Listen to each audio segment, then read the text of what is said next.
Bwrdd pawb a croes... Good morning, everyone, and welcome to the second day of the special board meeting. To the second day of our special board meeting. Thank you for coming back. Yesterday was a fairly lengthy day, and we took a long time to consider the details of the clinical service plan, and this morning we are going to reach some decisions in terms of how we think we should move forward in relation to the options. Welcome to those who've joined as part of our audience. We hope that you'll be suitably engaged in proceedings as they occur this morning, and it will provide you with some reassurance that what we are trying to do is ensure that we take a measured, considered and thoughtful approach to how we address the future development of services across the Health Board. I'm not going to rehearse what we said yesterday morning, but just to remind people of a few things that the team will lead this morning in terms of summarised reiteration of where we got to yesterday.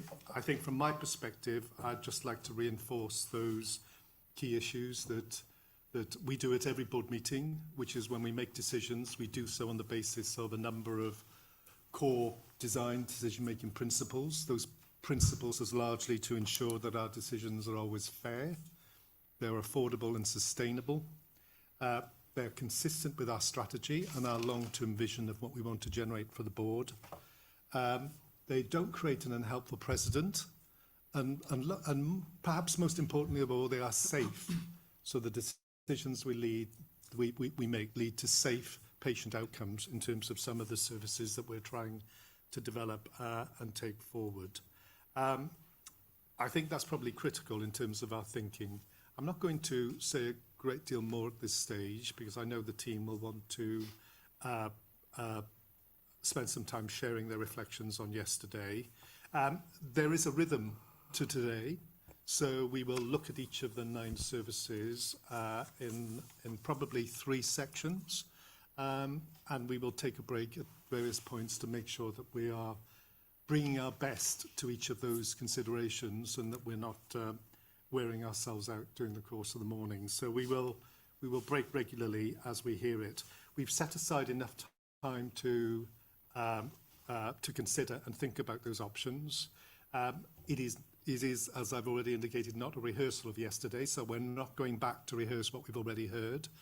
I'm hoping that overnight board members perhaps would have reflected further and may have some additional insight they would want to bring to the discussion, but largely what we need to do is stay focused on taking pragmatic action in terms of choosing which option we think is appropriate.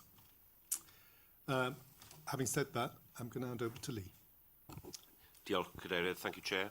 So, just by way of brief introduction, I thought I'd give a high-level overview of what I think we heard yesterday, and then I'll ask the team to take us through the decision-making framework that we've got for today ahead of going into each of the relevant service areas. So, yesterday we split the day into a number of sections. So we started off by hearing about the process that we followed. My summary of that would be that we've followed a detailed, methodical and open process to consider the issues across the 9 services that we have, develop options and then test them with our population. We received independent assurance on that as a board on the process. We also received a detailed consultation report describing the findings from the consultation.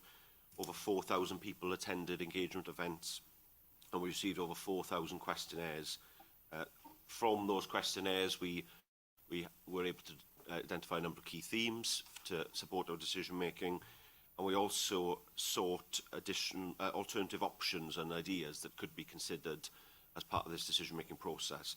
So, from the consultation, we received nearly 200 of those alternative ideas, and 22 of them have made it into the options that we considered yesterday. From an acute services point of view, we looked at 3 services, emergency general surgery, critical care and stroke. What we heard from our clinicians and service leads was that those services have become more specialist in their nature over the last decade or two. That has enabled better outcomes for patients, higher standards, but generally that means it's delivered in fewer locations. That presents a challenge for us as a health board that provides services over a large rural area and has generally smaller units, and we need to factor that into our decision making. The numbers of patients affected by those services can be quite small compared to some of the other services that we're considering, but the impact is very significant, and we've certainly heard that through the consultation. What we were recognising was that our population do not currently benefit from the advancements in standards that we have seen across the rest of the UK and the world. And we need to think about how our future configuration will set the foundations for us to be in a position to deliver those standards in the future.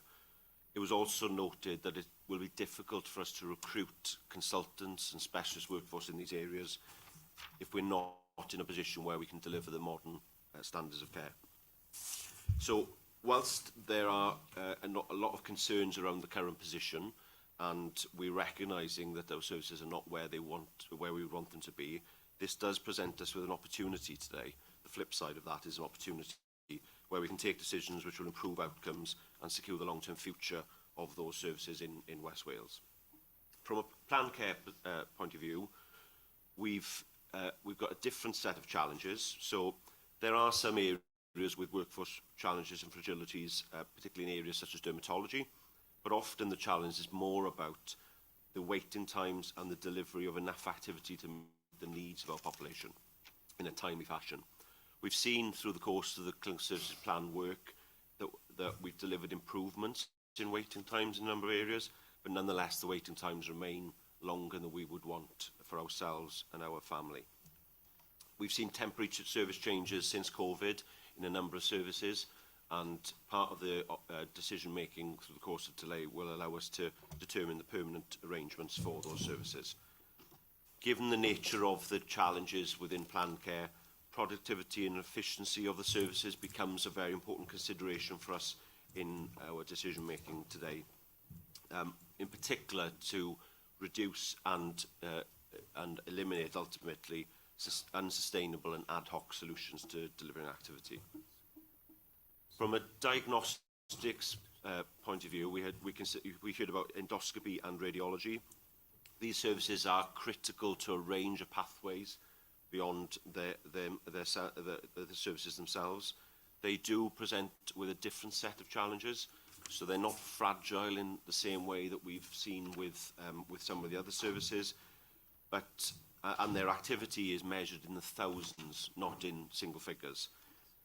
What we've seen again is some improvement in waiting times over the course of the clinical services plan work, but what we're also seeing is significant demand growth in those two services over many years and projected into the future, and therefore our considerations need to be around how we might set our services up to meet those future demands in the future to ensure that we can deliver timely care across all the pathways that those services support. Thank you, Chair. I'll invite Ben to come in, but I don't know whether you want to pause at that point and check. Thank you. That was very helpful, and in terms of an overview of where we kind of got to yesterday. I'm not going to open it up for comments because we'll end up in a discussion that is probably unhelpful at this stage. Ben. Thank you, Mr. Chair. Just to go on to the slides then, that will hopefully pop up onto the screen now. One moment. Thank you. Yesterday, and building up to yesterday, you'll have drawn on the key programme materials that will show on the screen there, that were produced post the consultation, as well as analysis made during phase 2 of the clinical services plan programme. The information you've considered includes the independent consultation report from Opinion Research Services, the alternative options previously shared with our Strategy and Planning Committee, and the findings from our Quality, Safety and Experience extraordinary sessions, the informing plan, and the process of the conscientious consideration that you went through. In addition to that, on the next slide, you'll see information that brings those reports together in terms of the phase 3 closing report, the outputs, including the alternative options appraisal, and the shortlisting workshops we went through. It's supported by updated programme impact assessments covering equality, health, equality, quality and environment, as well as the capital, workforce and financial indicative estimates that underpin some of the evaluation criteria for the programme. Together with today's materials, these represent only the top layer of our information pyramid, and we would encourage anyone with a specific or specialist interest in these services discussed to explore those documents further as a baseline. We'd also like to thank Hywel & Co associates who are providing quality assurance based on the Centre for Consultation framework within our plan. Bringing us forward to today then, and into the decision-making framework, we just wanted to recover back with you a decision that was made in board in November 2024. And on the screen you will see how options can be delivered in a sustainable way that resolves the issues, yet also recognises the limiting factors that may need further work, such as additional funding or longer-term programmes of work. It supports resolving pressing issues or mandates for change in a timely manner, whilst also recognises the Health Board's routine business case process to support detailed analysis in the next phase of our programme planning. Okay, so as you'll see in this, we're looking at 3 phases, as you'll reflect from yesterday's, as we presented the services and as we will do today. That implementation phase looks at how do we manage those current issues and challenges. That improvement phase mandates for those medium-term changes or sustainability items, and those longer-term items that might be things that are more strategic for us as a health board, that might take longer pieces of work for us to get to. And there are timelines associated with those as well. Okay. I'd like to hand over to Alex now around our decision-making outcomes for today. Alex. So normally when we bring decisions to board for service change, we'd have a report with recommendations around options potentially. We're slightly different with the clinical services plan, that there's 9 services. And actually what you'll see today is the considerations from yesterday. And actually what we're asking the board is to make one of 3 decisions potentially. So we have 48 options that we'll be asking you to look at. And what we're suggesting is that you may want to make a decision, so you feel confident as a board that you've had enough information from the programme and that the options respond to what you heard during the consultation, and that you feel that we can move forward and begin the implementation of that. It could be that you've heard from the consultation, you feel that the options do respond to what the public told you during the consultation, but recognising that, as we heard, the workforce and the finance assessments, they're indicative at this stage because we are looking at so many options. So it may be that you've identified that there's a preferred direction of travel that you want us to explore further, and bring that detail back to you before you make that final decision, so that you can have that assurance around what would this mean for our workforce, what this could mean for transport, what this could mean for safety, before you make that final decision. And then lastly, we're asking around a pre-provisional decision. So we know that we shared some ideas yesterday and options that were not fully tested during the consultation. They came from the consultation, they respond to the issues, but actually they may have impacts that are yet unknown for members of our communities. And actually we may need to go back out and test those through a targeted piece of engagement. So I was going to, at this point, bring in Kathy Graham briefly just around what that could mean. So I just want to... Kathy, pull the microphone to you. Thank you. Sorry, Chair. So I just want to kind of go back to first principles here and just remind you about the purpose of consultation. Yes, it's a statutory requirement, but really this is your opportunity to gather additional intelligence from our public. The information that has been provided to the public has provided them the opportunity to provide their informed views on the options. The questions were framed in such a way that the public were able to explain to you the benefits of the various options put out, impacts, mitigations, as well as the opportunity to come up with their own options. So it has been a really thorough evidence gathering exercise.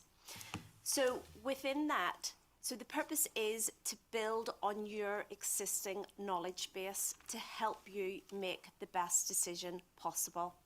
So where there has been alternative options presented and those have gone through the same options appraisal as the original options that were consulted upon, and where those options have actually enhanced perhaps proposals, it would be our recommendation, our view, that that is not something you would need to go out and re-engage or consult upon, because the purpose of the consultation has been fulfilled. The public have told you something that would be even more beneficial. There may also be instances where communities, people, stakeholders have told you actually there are other impacts, but you in your decision making may come up with mitigations to help address those. And again, in implementing the option, then there may not be a need for further engagement. I think that it's important to remember that you as the board, you do have the ability to make these decisions, and that sometimes what may happen is you get stuck in a consultation loop. There has to be a point in time where you feel that you have the evidence, you have the information, you are able to mitigate impacts and move on with that decision. I think Lee has very clearly set out the fact that this has been a planned approach. It has been an engaged approach to allow you to make those decisions, to allow this change to happen in a planned manner. We hear so often about change by collapse, and this certainly isn't that. You're taking on board all the information, and Ben has also set out about that information pyramid, and we really reviewed the information that was out there in the public domain and the level of detail and technical documents that the public were signposted to. Should anybody have wanted that further information, gave them that ability to provide their informed views. Thank you, Cathy. Can I ask, for the sake of our members of the public who are here, that you introduce yourself? Sorry, yes. So my name is Cathy Graham, and I am an expert on public consultation process and design. So I work with an organisation called HYCO and also the Centre for Consultation. So we have applied a quality assurance framework for the end-to-end consultation process that the board have implemented. Thank you very much for the clarity that you've offered us in terms of understanding the consultation process and what we might need to do as part of the next stage. Suki, can I ask you to introduce yourself as well? You will need to pull the microphone to you. Yep.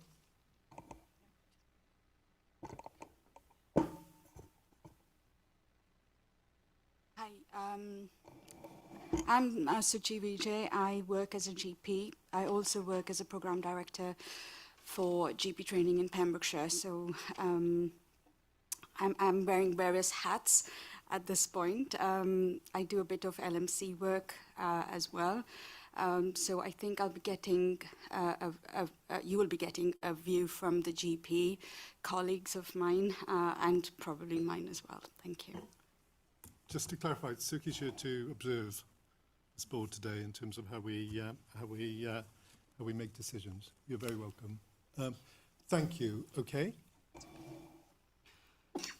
So before we head into the options consideration for the rest of the I just wanted to recap really on how the decisions that are made today will be reflected in future delivery.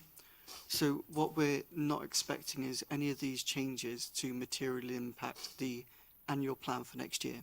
So that's because depending on the decision made and the additional work we have to do, it would be too late to put in the next year annual plan.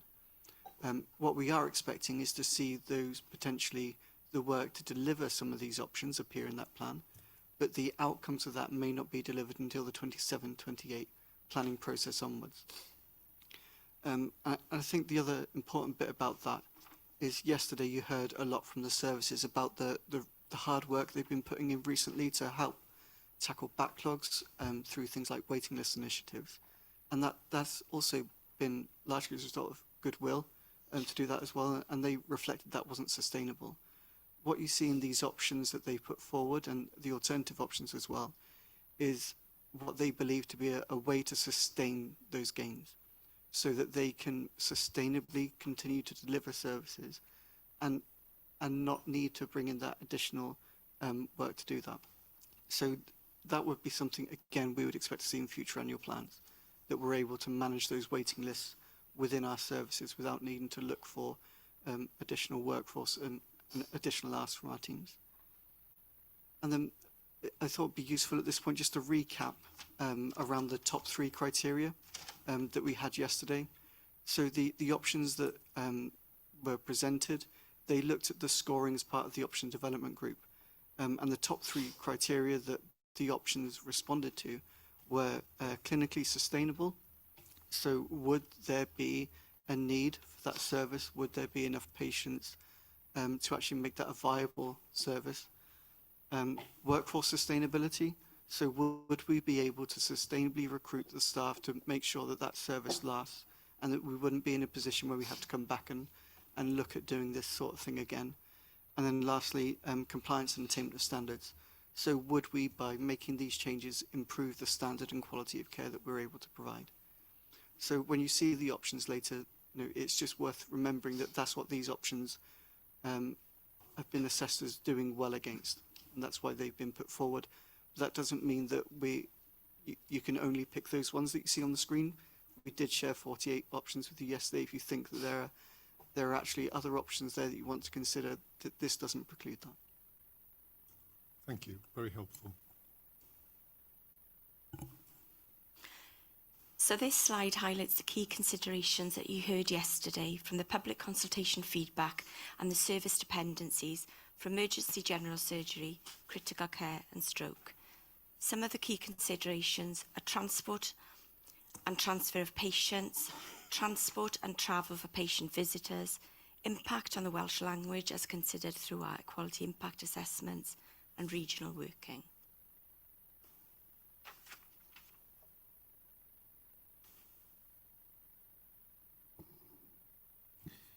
Okay, thank you for that. I'm minded that throughout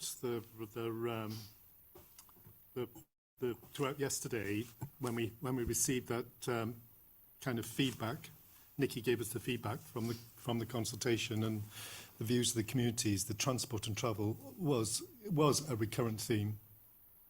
On every occasion, it was a recurrent theme. So and we had a very helpful suggestion from Alison Kleiss, who suggested that we need to think about this strategically. So we need to start to build a transport and travel plan and transfer plan that's strategically driven. And I think what we need to do is understand that when we think about some of these decisions is in the context of needing to build that strategic approach to transfer and travel and transport, that we need to be clear. To understand the distinction between those two, transfer is between hospitals, so fundamentally within our gift and the way in which we operate. Transport is another issue. It's much more systemic. It's not within our gift. Some of it is, but some of it isn't. So that will require us to think differently about how we work with our partners and other parties to be able to develop that coherent, complementary approach to developing that, which may take more time in the order of things. But I think that distinction is really important. Great. Okay. So shall we move to the options for consideration? So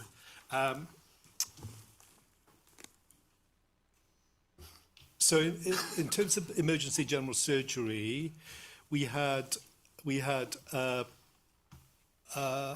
option for option A, which was a kind of 0 to 2 year option. Option B, which is our improvement option, which is 155, and that was an option that was introduced by throughout the consultation process and the involvement of the public, and a longer term option aligned to our broader work, option 222. So in terms of those options, I'm presuming those are all the ones we're considering in relation to, just to confirm, emergency general surgery. Yep.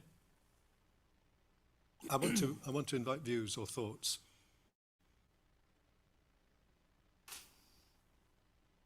Mark. So I'll give the clinical view, and I'll give the view of somebody who's worked in the Emergency General Surgical Service in Hywel Dda for 20 years. Even since the inception of the Health Board, there has been disparity in general surgery because of the configuration of our services.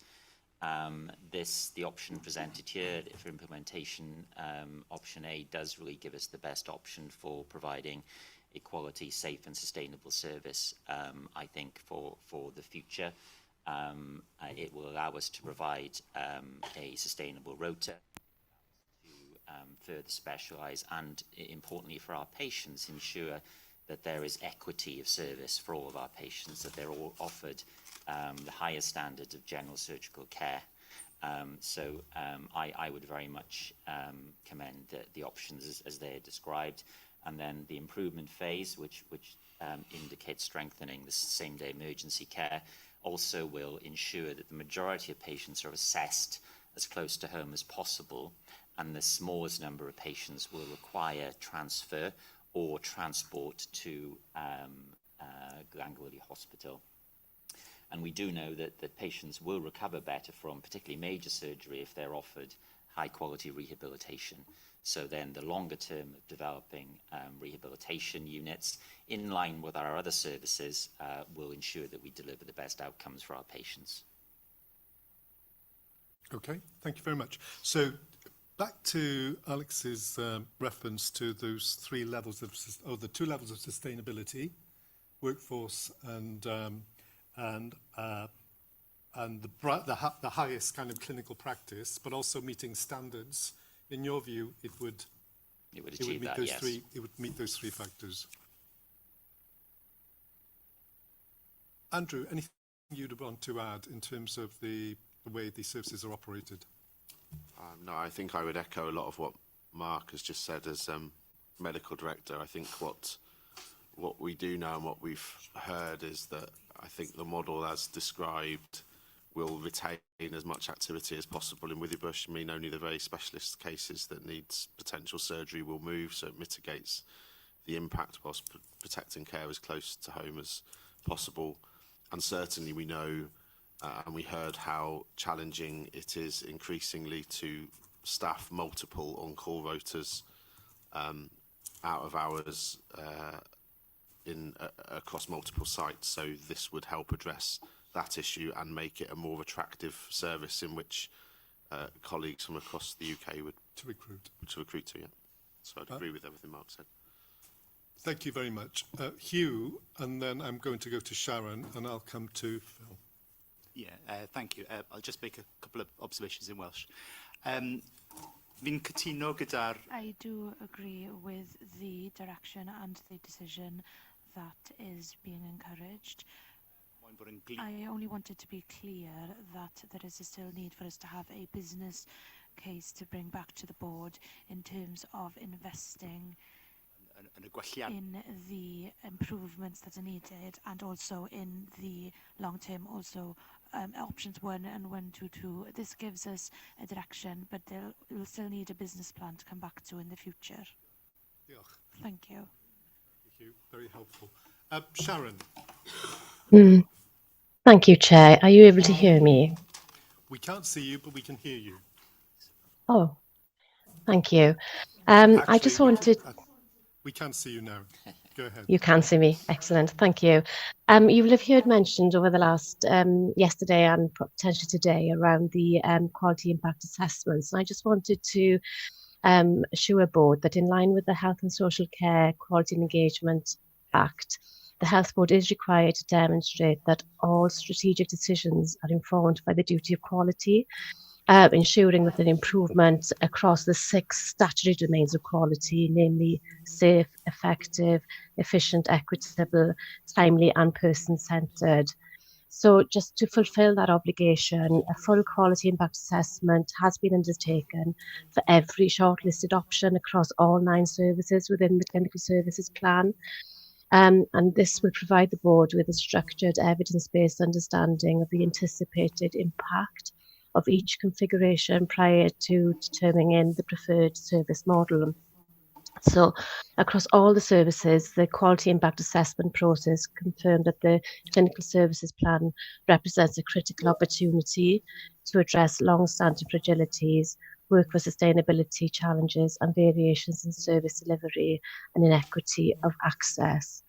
So I would just like to, in terms of emergency general surgery, the centralised emergency general surgery model, the option A and option 155 quality impact assessment, confirmed that that offered improved rota robustness, reduced reliance on locums and safer, more consistent pathways supported by the expanded same-day emergency care provision.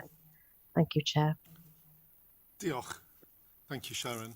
I'm going to come to Lisa. Michael, do you want to say anything? The question of clarification I wanted to ask. Do you want to? Clarification question. Yeah. In terms of option A, where moving emergency services out, general surgery out of Withybush, yeah, or it won't be in Withybush. If I was a Pembrokeshire resident, where would I rehab after my emergency surgery in Glangwili, for example? Where would I rehab? So I know it's wording, but we're not moving emergency general surgery out of Withybush. The patients that will move will be those requiring surgery or that need assessment by a specialist surgeon that is only in Glangwili.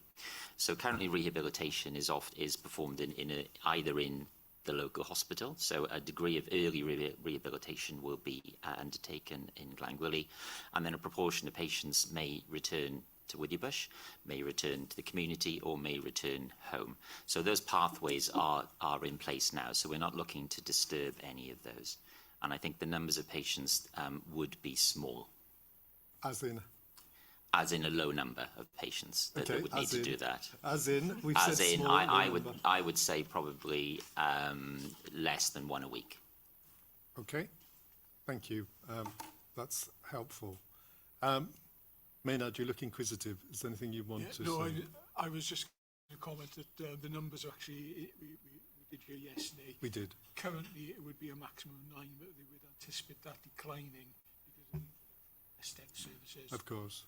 Quite substantially. So. And I think Andrew pointed out more delivered through primary care and other services. There's 9 patients, the patients who are having inpatient emergency surgery at the moment.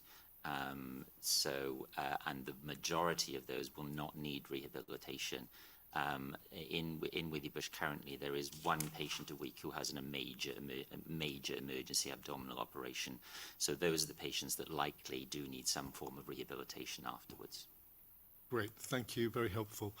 Lisa, and then I'm going to go to Phil, and then I think there's 2 other people now. Thank you, Chair. So the different options that we have here have different workforce requirements. We've been able to undertake an assessment around what we think are the medical and nursing requirements. However, there is further work that would need to be done around therapy input into some of those particular areas. So there is further work that we would need to do through a workforce plan for those 3 options. Okay, so I suspect, and that's partly linked to the implementation period. There is other things we need to do before we can move forward. And as I said yesterday, what we do as a board, we endorse this direction of travel. We think this is the right thing to do, but the practicalities and the operationalisation of that will need to follow afterwards. Thank you. Chantal and then Neil. Diolch, Chair. I just wondered whether it would be worth restating what we actually mean by strengthening SDEC, because when you look at the options, in particular in terms of Withybush, we do say no emergency general surgery, but strengthening SDEC or same-day emergency consultation. I just wondered whether we should restate what we actually mean by that. Okay, I'm going to hold on to that one, Mark. I'm going to go to Neil first and then come back. Neil. Thank you. My comments were going to be in the context of all the decisions that we have to make today, actually, if that's okay. Feels like this is an appropriate time. So my reflections overnight were that the question I was asking myself was, what's the deal here? So by that I mean, the population, to some extent, to a great extent, want everything everywhere, which has been kind of the model. That's no longer sustainable. And the prevailing narrative, both politically and through the media, has been about loss, not future focus. And so the bit that I'm interested in, you know, to sit here as a Pembrokeshire resident and potentially be deciding to, in theory, perpetuate that story of loss, you know, it sits heavily with me. But my belief is that the future focus about providing safe healthcare services has to change. So I think there's something in this for me with all of these decisions, which is about, we're asking the population to trust us. Over the next couple of years, we're going to start to make some changes that will then be implemented with a longer term view on how the world has changed, which you clearly articulated yesterday. So I think in making these decisions, we have a real responsibility to start to tell a different story about a future focus, about what this means for safe healthcare. I think we've got a responsibility to get some of the basics right that the people would naturally call out about missed appointments and just doing the basic things right, which builds trust. And I think part of the deal for me is also about working more with communities and with individuals to help articulate this story that health is not just about what happens when you go to the hospital. It's about what you can do for yourselves in your communities, bearing in mind some of the comments around inequities that we heard yesterday. So I think I just wanted to, I mean, looking at the options, my preference would be for 155 out of these two, but I think I'm going to struggle to take each decision individually without considering them in the round, as we heard yesterday, around the interdependencies of the other decisions that we're taking. So I just I'll probably come back to this a few times, but for me, there's something here about telling the accurate story of why the change is needed and what the deal might be. Thank you.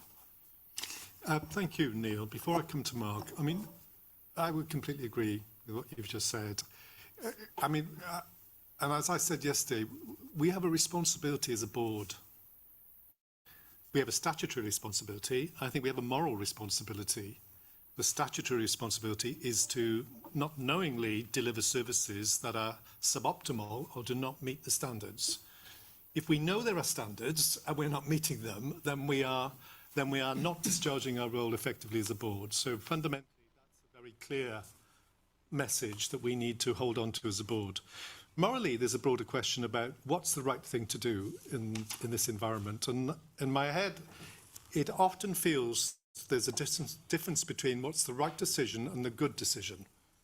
They don't often align. Sometimes they separate. And I think some of our decisions focus in that space. But nevertheless, we have a responsibility to think about the future. It isn't just our job here and now today. We have a responsibility to think about how those services will develop and thrive and prosper in the future to meet the needs of our communities. And I think that's partly what we're doing here. We're trying to not just think about how do we address the fragility of these services.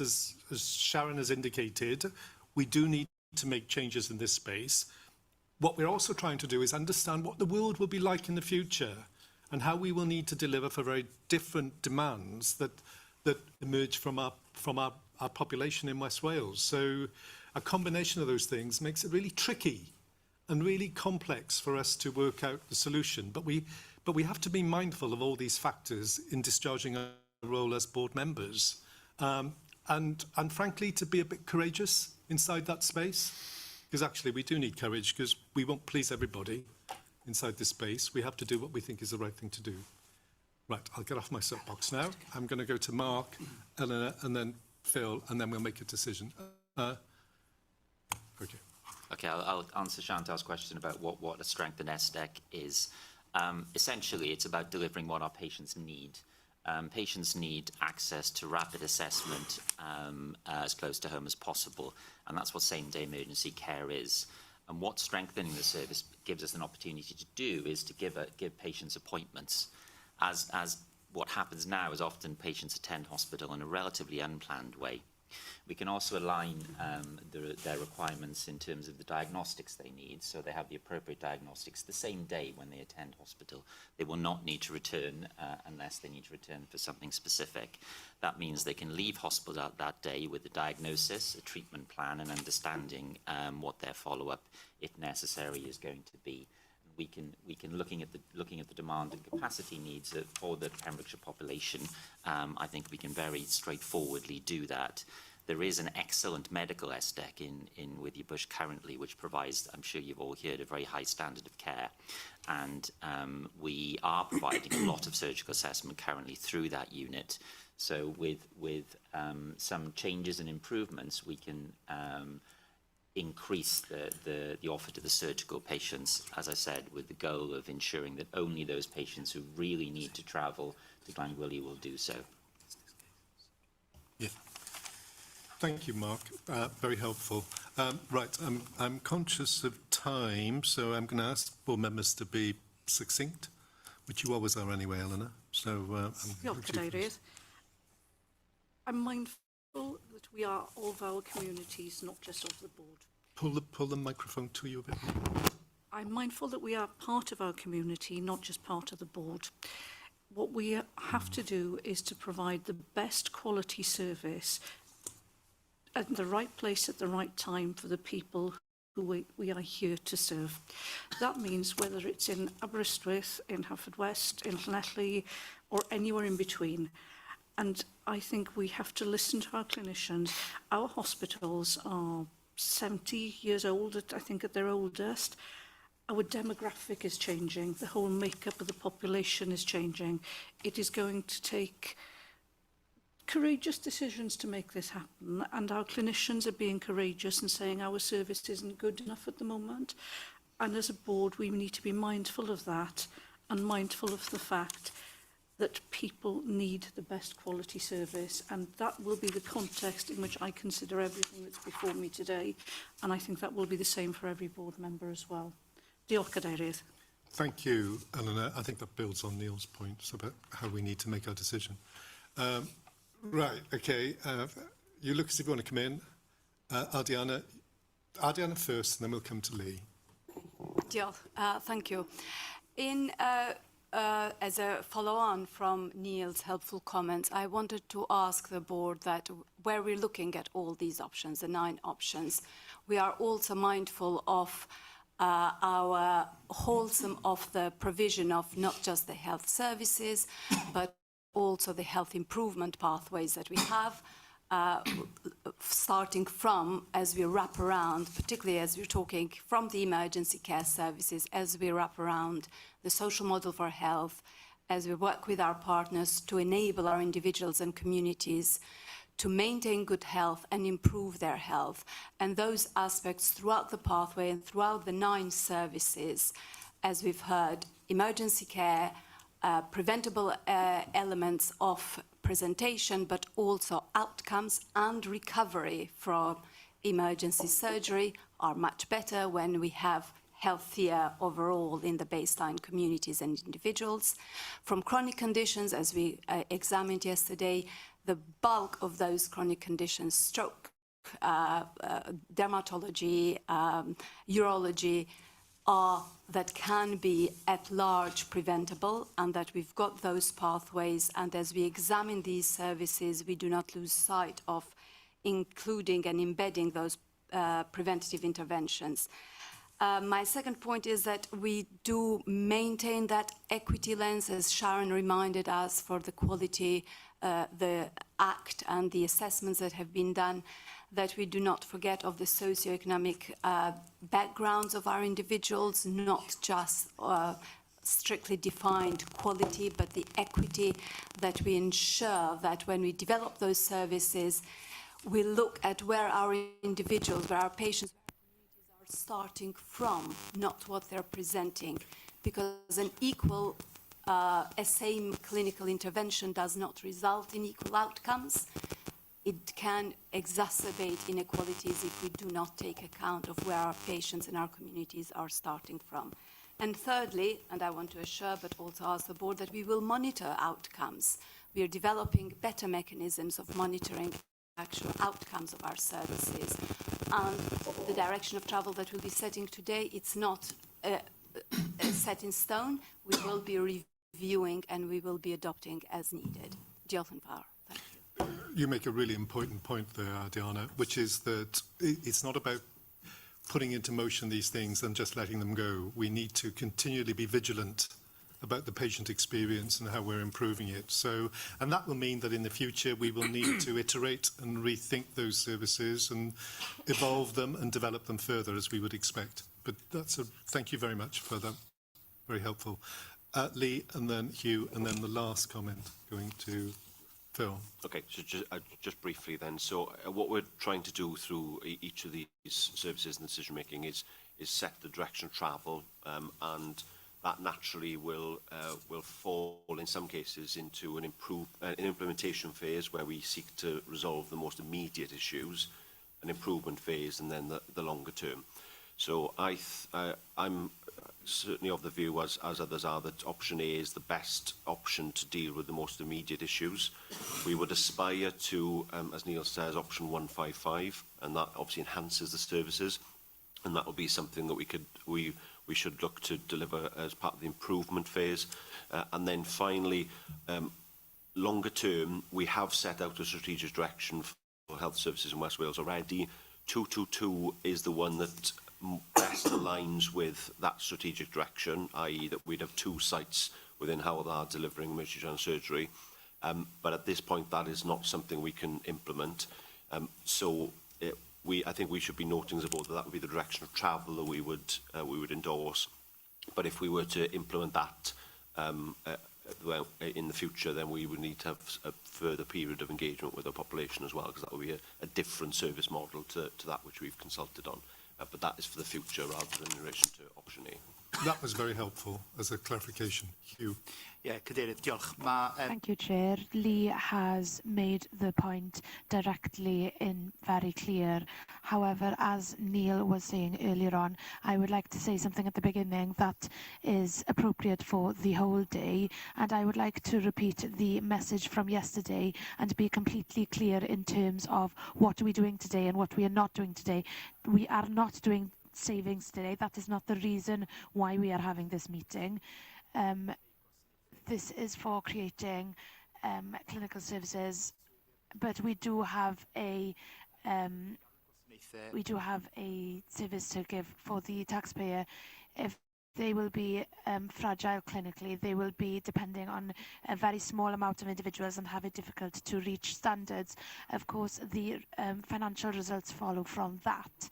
We are aware from the bad results are expensive, and that services that are not dependable are not good, and it's expensive. And in terms of the financial obligations, in terms of option number 1, it's the other way around.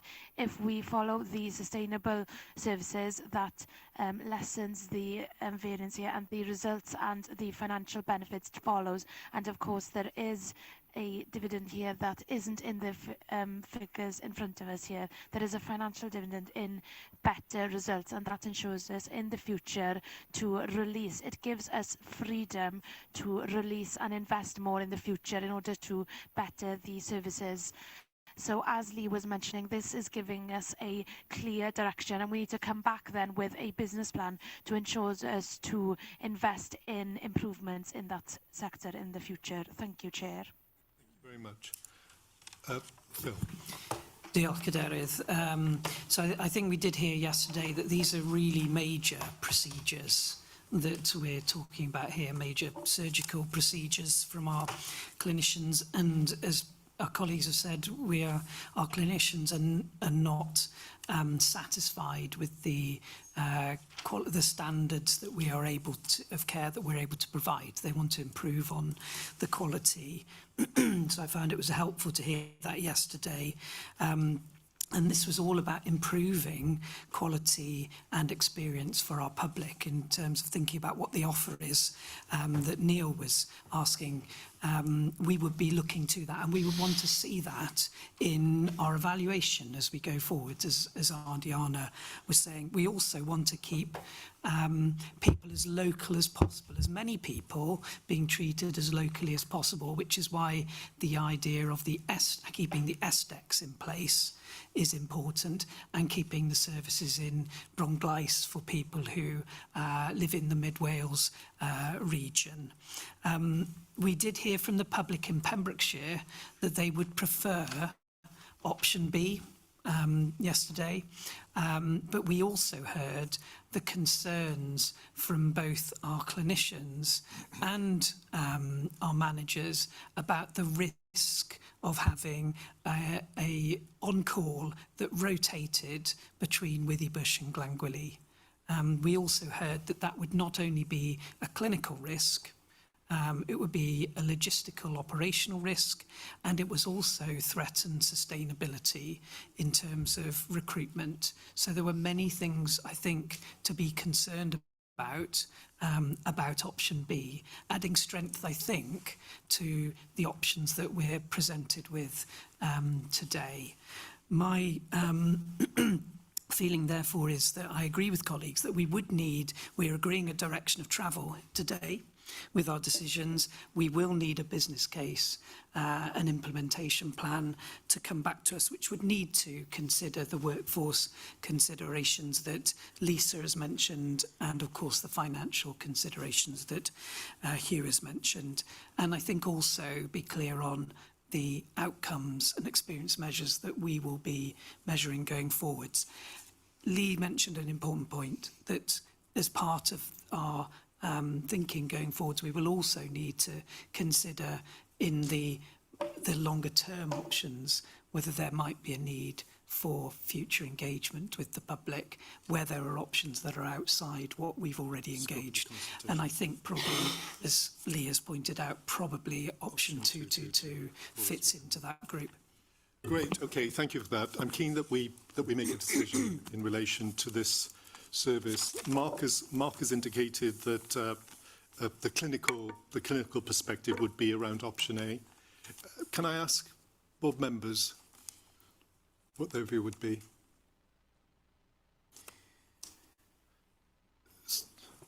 I would agree with Mark, option A. Everybody's appropriately nodding. We would like option 155. It's just that it would take longer to put that into place. I agree with you. I agree with you, and I really think SDECs are part of our stretch into primary care in some strange kind of way. I think they're a pathway towards moving more out of the conventional secondary care environment. So it is consistent with our broad strategic approach to think about how we strengthen and develop those same-day emergency care facilities. But for the sake of this particular decision, I would confirm on the basis of the nods and the yeses around the table that we support option A in relation to emergency general surgery. Okay. Do you feel you need to say something else? Well, I'm just checking. Are we, as a board, I'm just testing, we're supporting option A for implementation.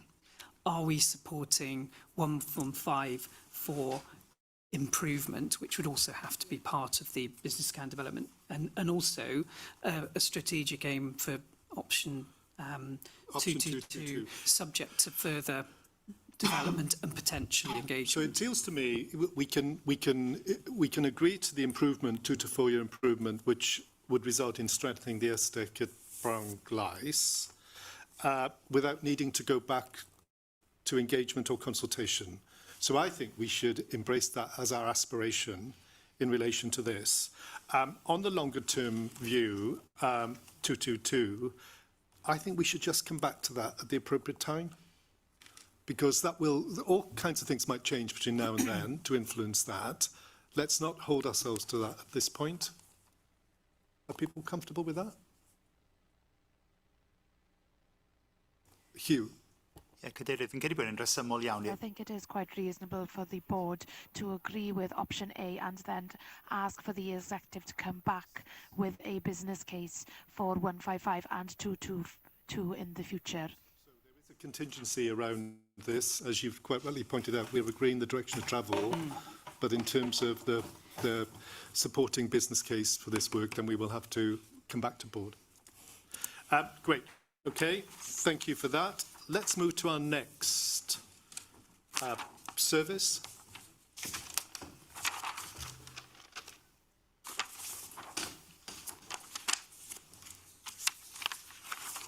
Could we have it on screen, please?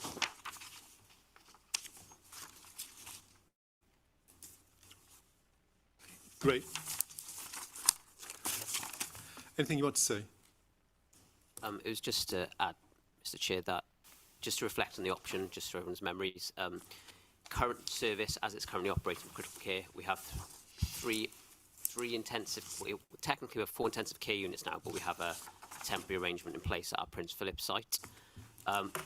Within the options, you'll see option 246 featuring for implementation and improvement, and that looks at the development of an enhanced care unit at the Prince Philip site.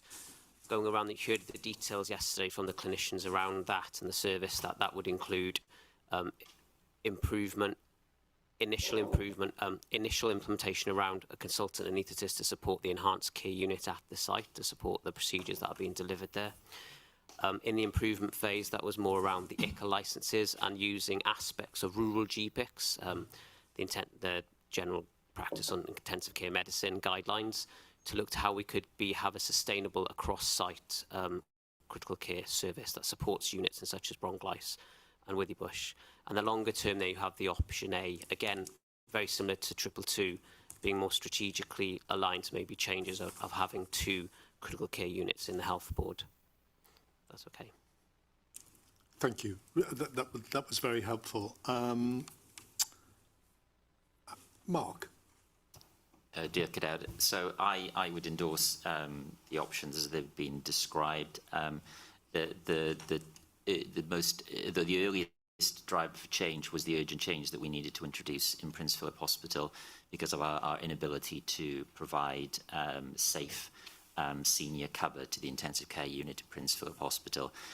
That still exists, so we do need to make a decision on the future of that. An enhanced care unit will stabilise that situation, allow us to still provide an acute medical take in Prince Philip, and also allow us to provide planned care operations as we do now. In terms of the health board wide service, that has always been a desire, but I think this gives us a direction and supports us developing business cases of how we can do that. There will need to be some technological and digital investment to ensure that we can use telemedicine, for example, between our sites and strengthen the links between the sites. So I think a health board wide intensive care service is something that we absolutely need to do. And as we've described, the longer term model will depend on various issues that we will need to resolve as we go forward. But until that time, then we will need to have, I think, option 246. Okay, and that's an option generated through our consultation process with our communities. Yeah. Okay, fine. Andrew, anything you'd want to add? I think only just to emphasise what Mark has said, which is obviously, and I think what Ben touched on, which is we've obviously had a temporary change in place for a number of years now. I think making a decision to formalise the model will stabilise and help with how we develop that and reinforce the pathways and care that we've got in Prince Philip around acute medicine and the elective surgery work that we do there. So I think it's I'd agree with Mark's assessment on that in terms of how it helps us move forward with an immediate issue and challenge that we've been managing for a number of years. And I think I think it's important for our staff and our teams as well to give them that certainty around what the approach is going to be. Okay, thank you. Yes, please. Diolch cadeirydd, a na I dweud hwn yn y Gymraeg. Thank you, Chair. Berthnasol. This is relevant to every decision today. Penderfyniad. After the decisions, we will need a picture for us to see what is being done where, by who.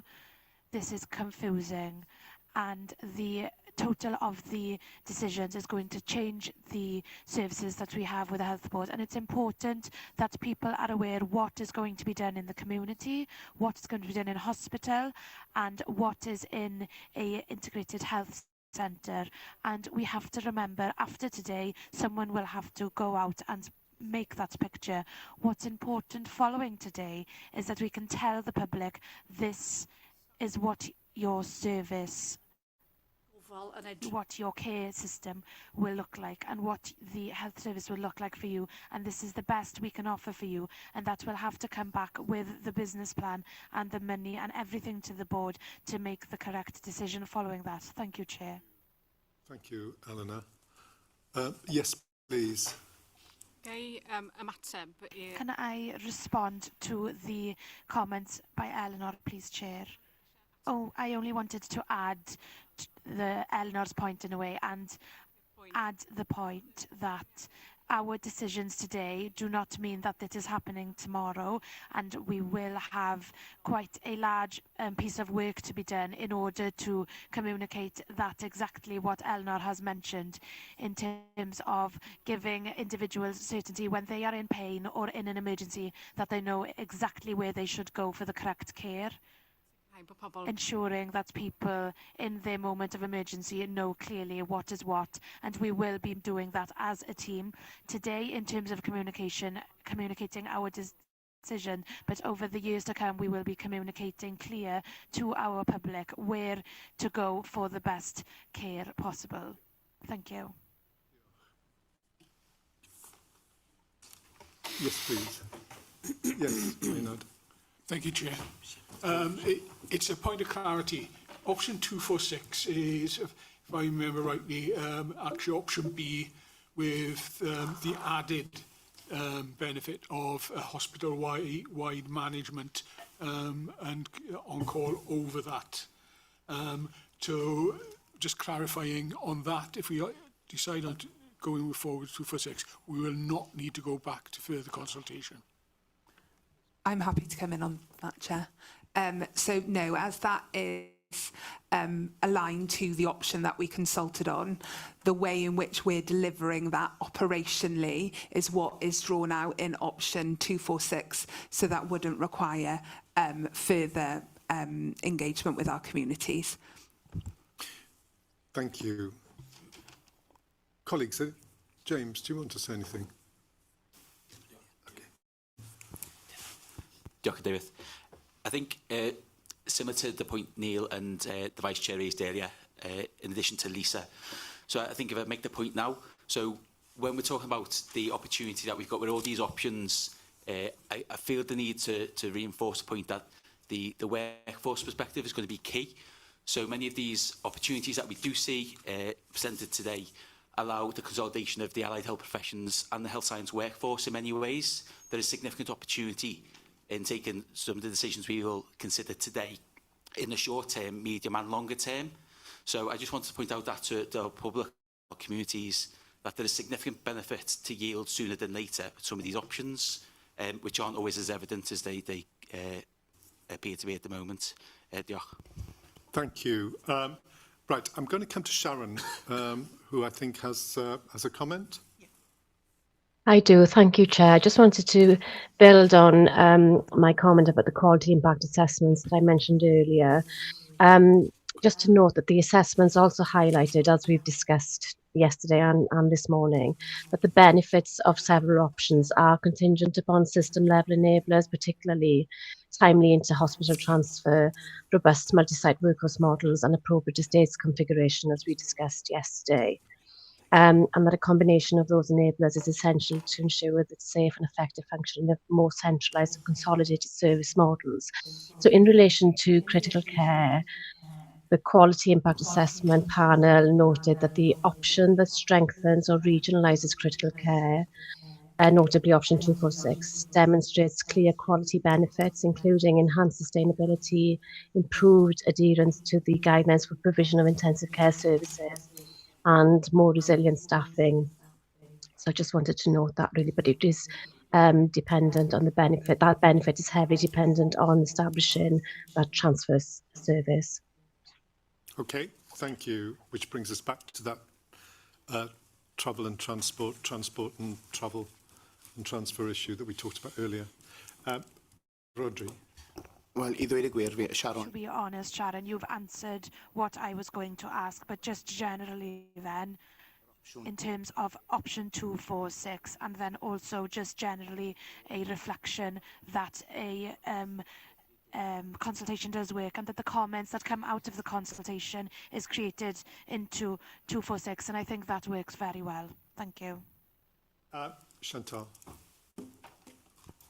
Diolch, Chair. I just wanted, it's an overarching comment in relation to all of what we're proposing with all the proposed changes, whether we have assessed what the cumulative system risk could be and its impact on patient experience. Good point.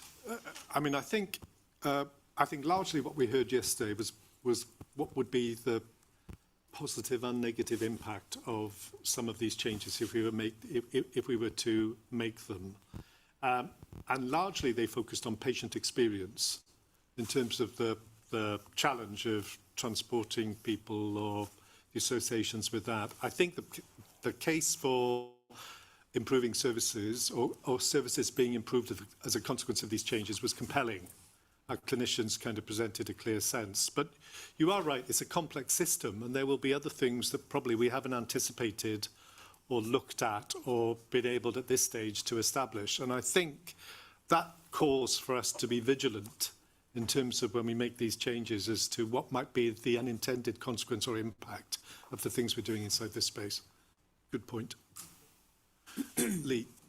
Thank you. I'll just make 3 quick points. So 246, as Maynard has mentioned, is additive to the previous option B, and I think it is an important addition because what we're recognising within that is the fragilities and the vulnerabilities, particularly of the bronchitis intensive care service. So there was so part of the plan there is capitalising on the benefits of bronchitis being part of a wider hospital network, and therefore being able to seek additional support from Glangwili and other sites. So that is an important addition to the previous option. The other point to be aware of in terms of transfers, so we already have an acute critical care transfer service operating in Wales, so that happens already between sites, but clearly there'll be a need to think about how that may be enhanced. And then the final point, similar to what I've said earlier, so strategically we've already reached a view that we should have 2 intensive care units for to cover Mid and West Wales. That was a strategy in 2018, and I think what we heard yesterday reinforced the reasons for that. Yeah. We're not in a position to deliver that today or in the improvement phase, but I think it's important that we recognise that is still the long-term direction, similar to what we said with emergency general surgery. Absolutely. So we have in principle agreed option A, because we agreed that in 2018 as our broad direction of travel. Yes, you're right, and that's a confirmation of it. What we don't want to do is step back from that. That's still very much part of what we would want to do in the future. Phil? Yeah, a couple of points I wanted to make. That I suppose when you look at the public, the information from our public and our staff, around 50% of people preferred option C. Yet what we heard from our clinicians and our managers and from board members is just the real concern over option C, trying to run 4 intensive care units. We heard that standards had advanced considerably in critical care in terms of expectations, and yet because we have 4 units, that holds us back. in a lot of ways in the kind of quality and experience that we can provide, the kind of sustainability, and adds to a significant recruitment challenge. So whilst we've have this information, we've listened very carefully to what the public and staff have said, I think we also have to listen to the real significant concerns we have of running even 3 units, let alone 4. This is what we heard yesterday. And these are the illest people in our communities at any one time on our critical care unit, requiring the highest levels of care, the most technical aspects of care that we provide. And when you're in that situation, the kind of expertise that you have and the sustainability of the services really does impact on outcomes that you have, and that and from outcomes we mean life or death, and also longer term disability or not. So this is a really significant service we're talking about here. So I agree with colleagues in the same way that we've discussed previously. Whatever decision we make, we have to, we will need a business case development, although hopefully we would be able to move to a health board-wide service as soon as possible. But I do think we need to consider that properly. I do think it's an enhancement, and I do think it would create more sustainability particularly for bronchitis actually being part of that that network. On the longer term, option A, I agree that model was what we agreed back in 2018, albeit that in 2018 the one unit was going to be in bronchitis and the other one was going to be in a new hospital build. So I would anticipate we'll need to consider what engagement we would need to do if we were to move to that option. But for the population of Llanelli who are particularly concerned, this is about making sure that all of our population, including Llanelli, have access to the highest standards of critical care when you're really ill, the highest standards possible. Thank you, Phil. Okay, can I suggest we agree a direction way forward on this and make a decision? Option 246. I'm looking at Mark because That would be my decision. Yes. Great. Okay, and everybody's nodding to that effect. So let's agree option 246 as developed within our communities is the option we'll take forward in this case. But your point about option A and the long term and what we might need to do and come back for re-engagement or consultation is something we'll look at in the future and subject to the business case. Great, okay. Can I take us to our next service? Stroke. Okay. Thank you, Mr. Chair. Just to do a quick recap on the options, what we heard yesterday. Currently, we have 4 stroke units across Hywel Dda. Those stroke units have a specialist stroke consultant and CNS Monday to Friday, 9 to 5, outside of those routine hours. That's delivered by our medical emergency teams to support our patients. Stroke standards are changing, we heard yesterday. We should be working towards what we heard from the clinicians around an acute stroke units or 24-hour cares or 12-hour care unit models. So the options that are reflected on the screen are looking at ways in which we can meet the work towards meeting the standards and improve the agility around the medical workforce as well within the service across 4 sites. And those options are, in option A, it's 2 12-hour stroke units within the health board, and they're called out as being Prince Philip and Withybush. For patients in the other 2 sites, there would be a treatment and transfer option. To note, in the bronchitis, within all of the options, they retain the consultant at the site and the clinical nurse specialist at the site. So that is retained in all of the options at the bronchitis site. In option 210, which was an alternative option that came through the public consultation, we have an inverse of option B, which is almost working towards a 24-hour stroke unit at the Glangwili site with treat and transfer or at the 3 other units and developing bronchitis to be a 12-hour unit over time. And then we also heard a conversation, discussion take place around emerged option 106 and 210, so elements of both. That's working towards a single acute stroke unit for Hywel Dda at the Glangwili site, treat and transfer at 3 sites, but with a specialist stroke acute rehabilitation unit at the Bwrdd site. Just to note, rehabilitation, please note, it is different for stroke. They have specific standards around stroke, and that includes up to 3 hours of rehabilitation a day required post-acute care. So that's why rehabilitation is specifically called out within stroke. Thank you, Ben. Very helpful. Mark.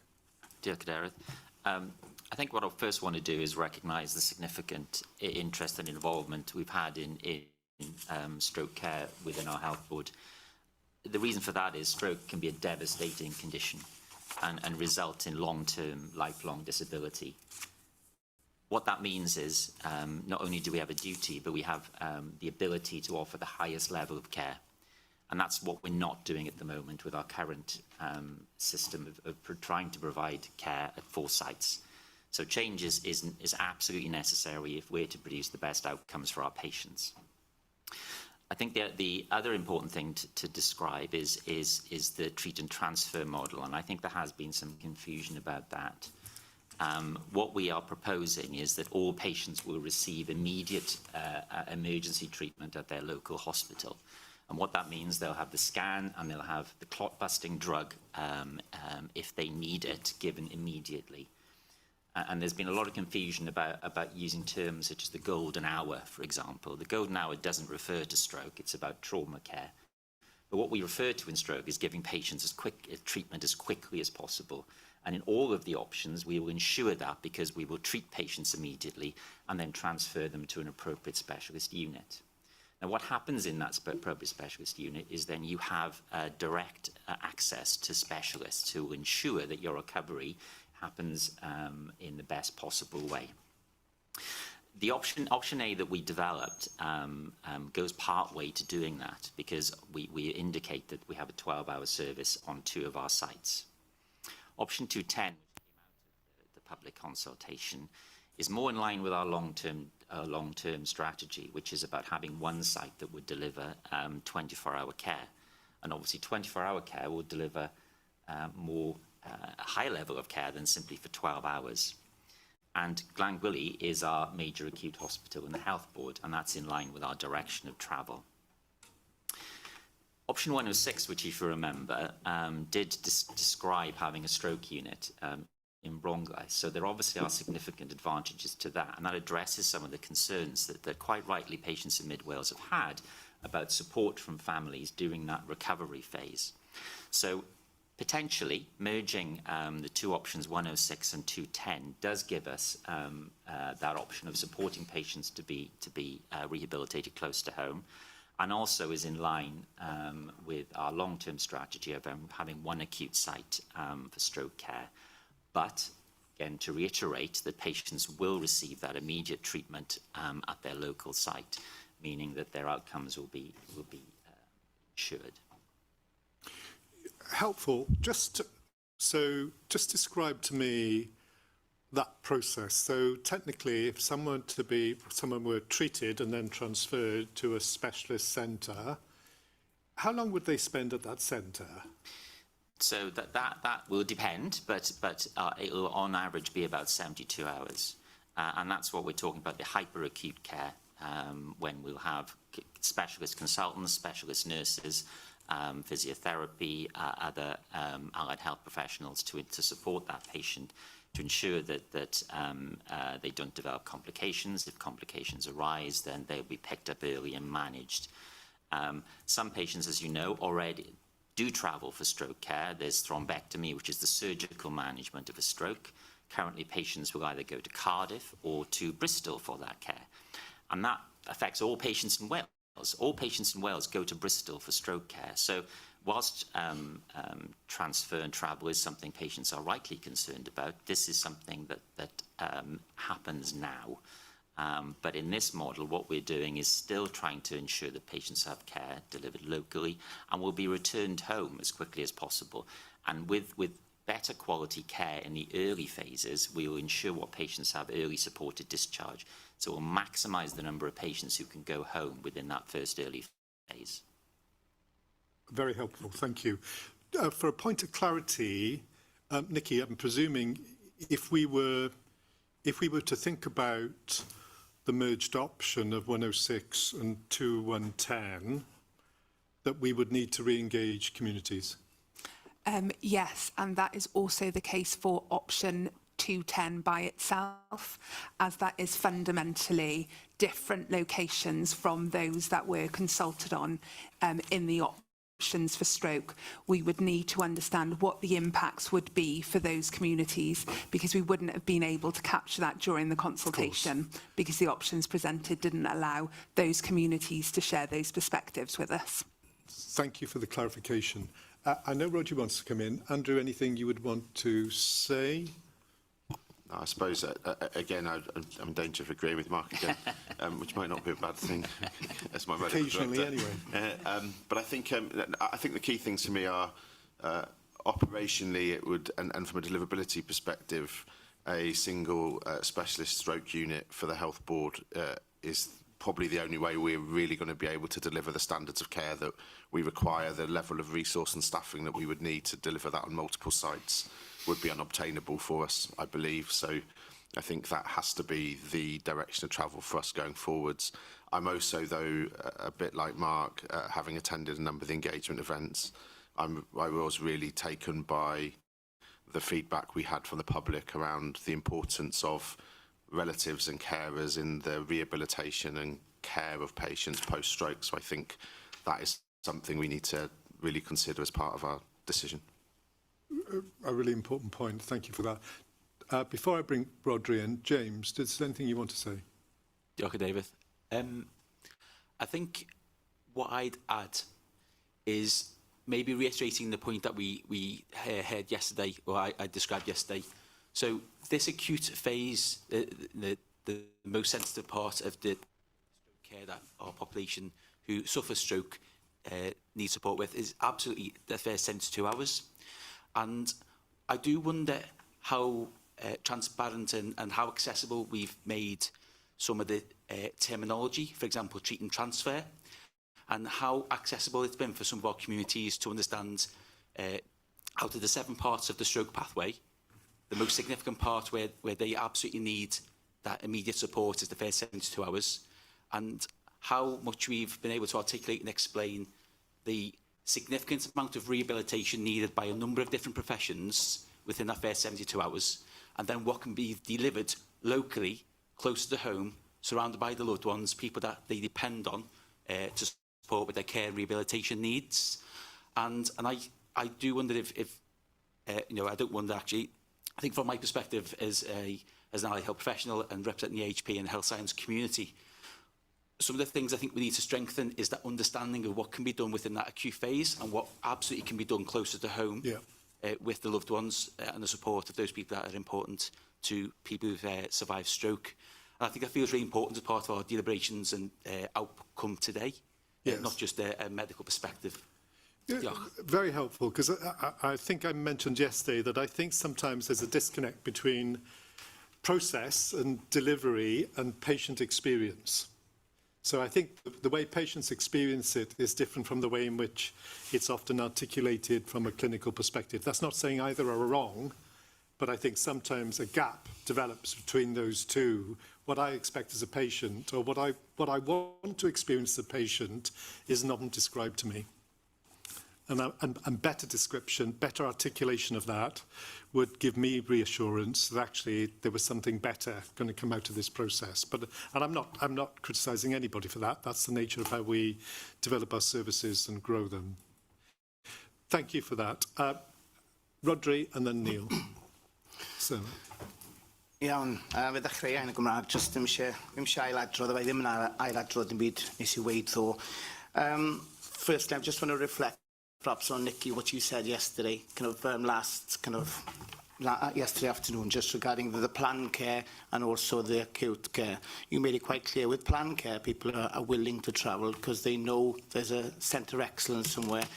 and they can see that. When it comes to acute care, they wanted things closer to home, which makes sense, and I agree with that totally. And I've been reflecting as well, and Chair, you quite rightly say that we always work on the design principles, don't we? And with equity for the population essential in any decision made. And with the options in front of us for stroke, to have equity for patients and families travelling to see family 4 hours down to perhaps Prince Philip, Withybush, travel is a big issue, and there needs to be, in my opinion, a north and a south provision for stroke, and bronchitis would be essential for the north part. Towing and surrounding areas, as I said, yeah, it's just a long way. The roads are terrible, and it's a 4-hour journey. It's not so much perhaps, right, okay, when it comes to a person having stroke, if they have to go somewhere else, but then that after that 72 hours, yeah, what happens? Family might have to go for, because the rehabilitation takes a long time, takes months sometimes, and to lose a provision so close to, well, someone having to travel, to see their loved ones and help them, because we're always when it comes to people in hospitals, the nurses work very well and very hard working, but also the families need to also be there as well. They need to help and they also I think, improve the chances that people get better sooner. But I do think that looking at the options that are here, I could not support option A. The option that I would look at would be the 210, but it would need to be the stroke unit and also the rehabilitation part of it as well. In that, I know there's a hybrid, there's a merged option there, but I do think, Cathy, you said earlier on, and I wrote it down, transport is an issue, we all know that, and you said quite clearly that we need to mitigate any impact that we do.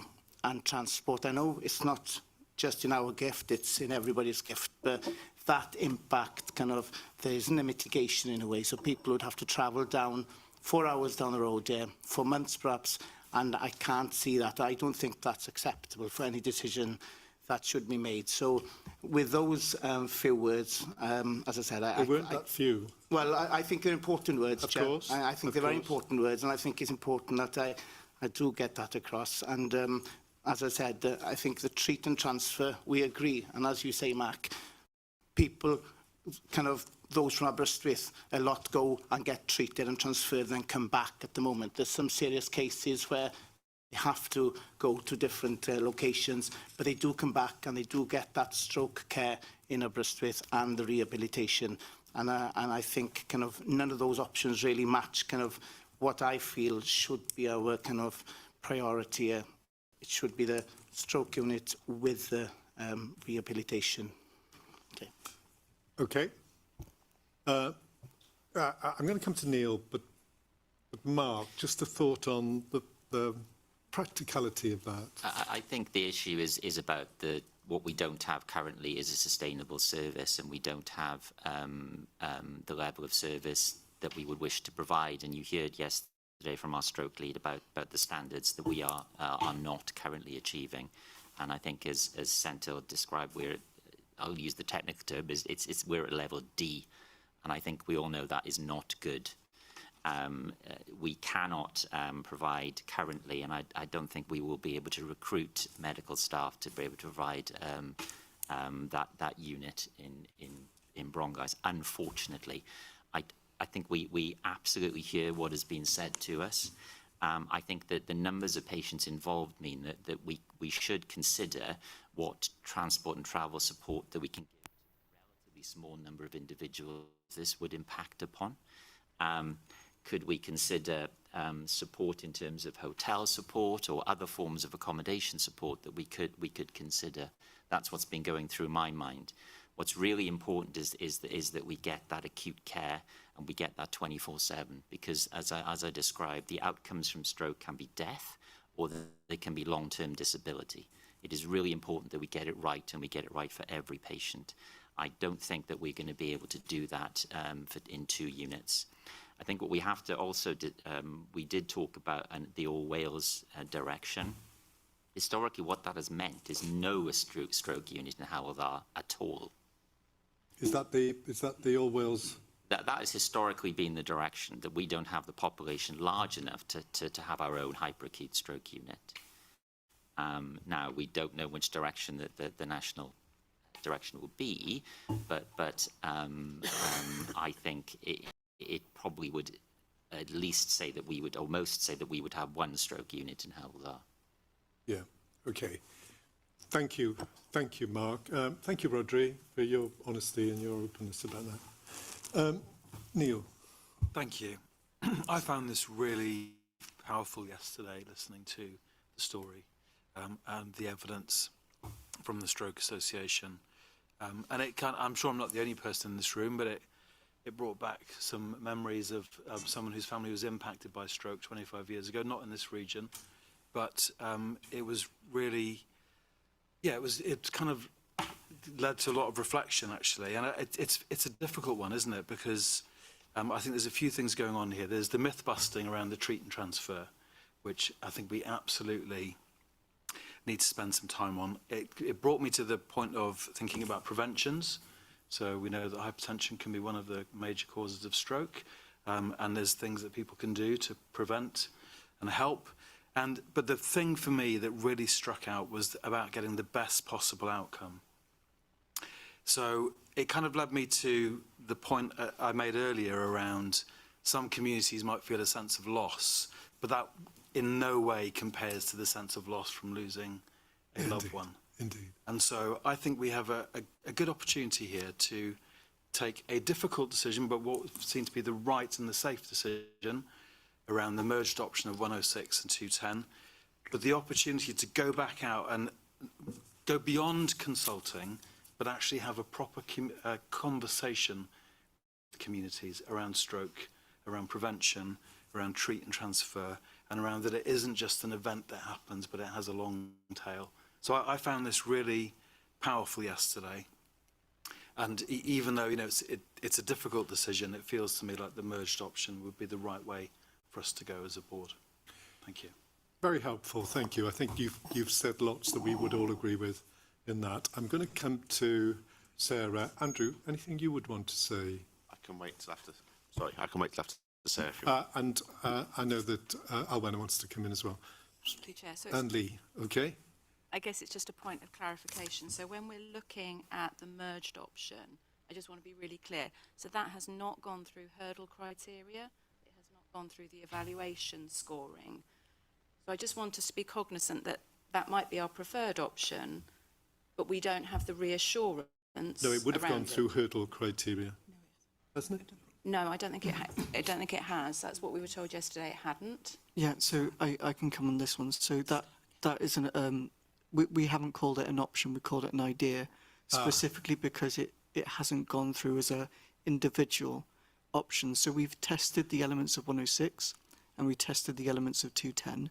What we haven't done is tested both of those bits together to see if it compares still favourably against the criteria. And presumably it wouldn't have met the hurdle criteria because it's outside the scope of what we originally, So outside the scope of the original consultation. It's within the scope of the consultation in terms of the consultation looked at addressing our challenges within stroke, which is why it was the elements of that option were assessed.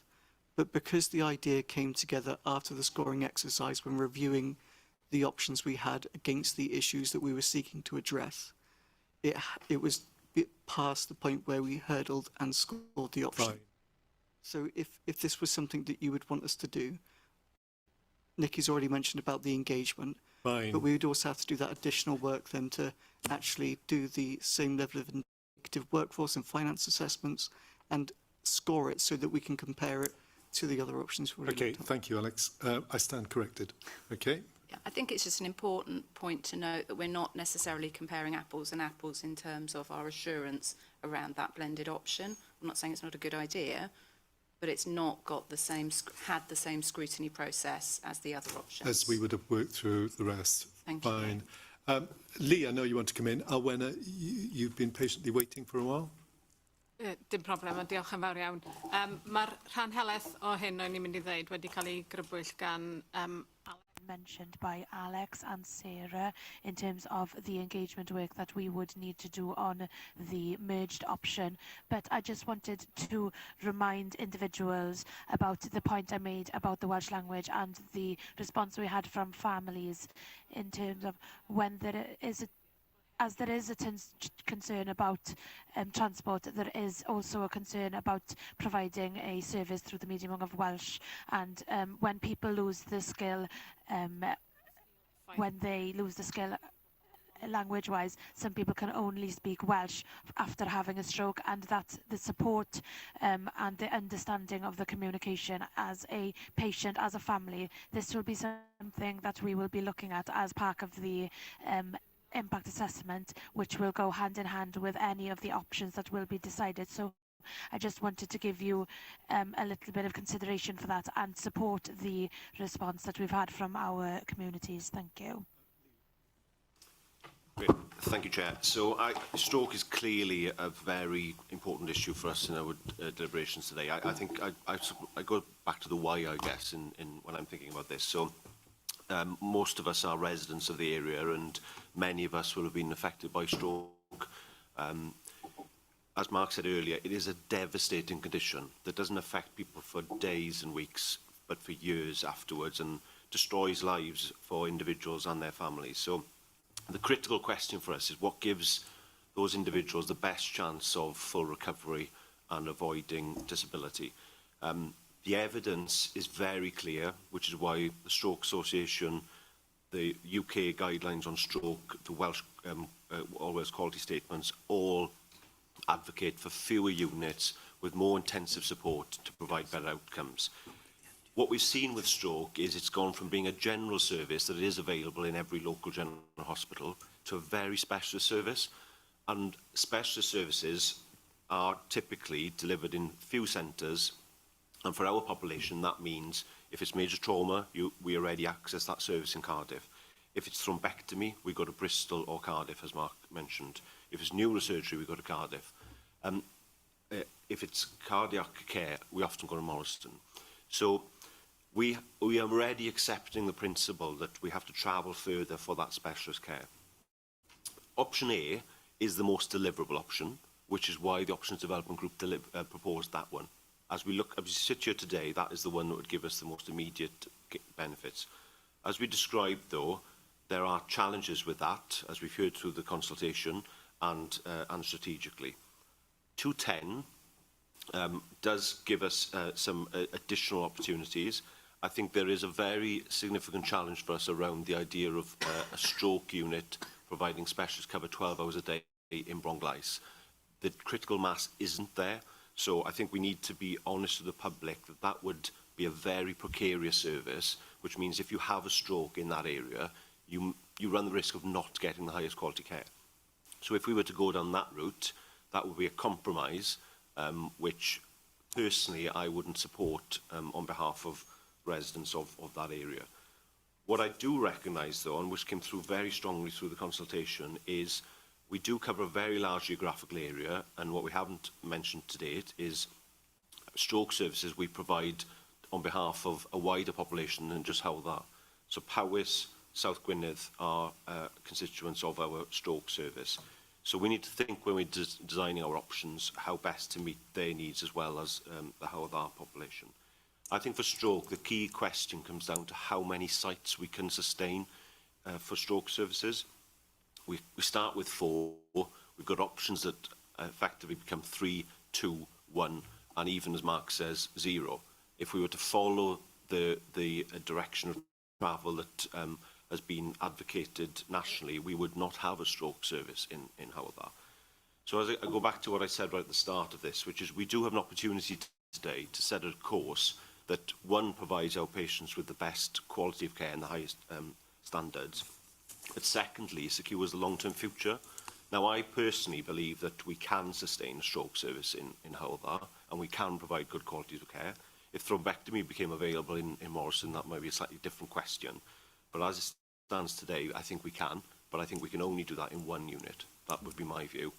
Recognising that, though, I support the idea that patients on their rehabilitation should be as close to home as possible.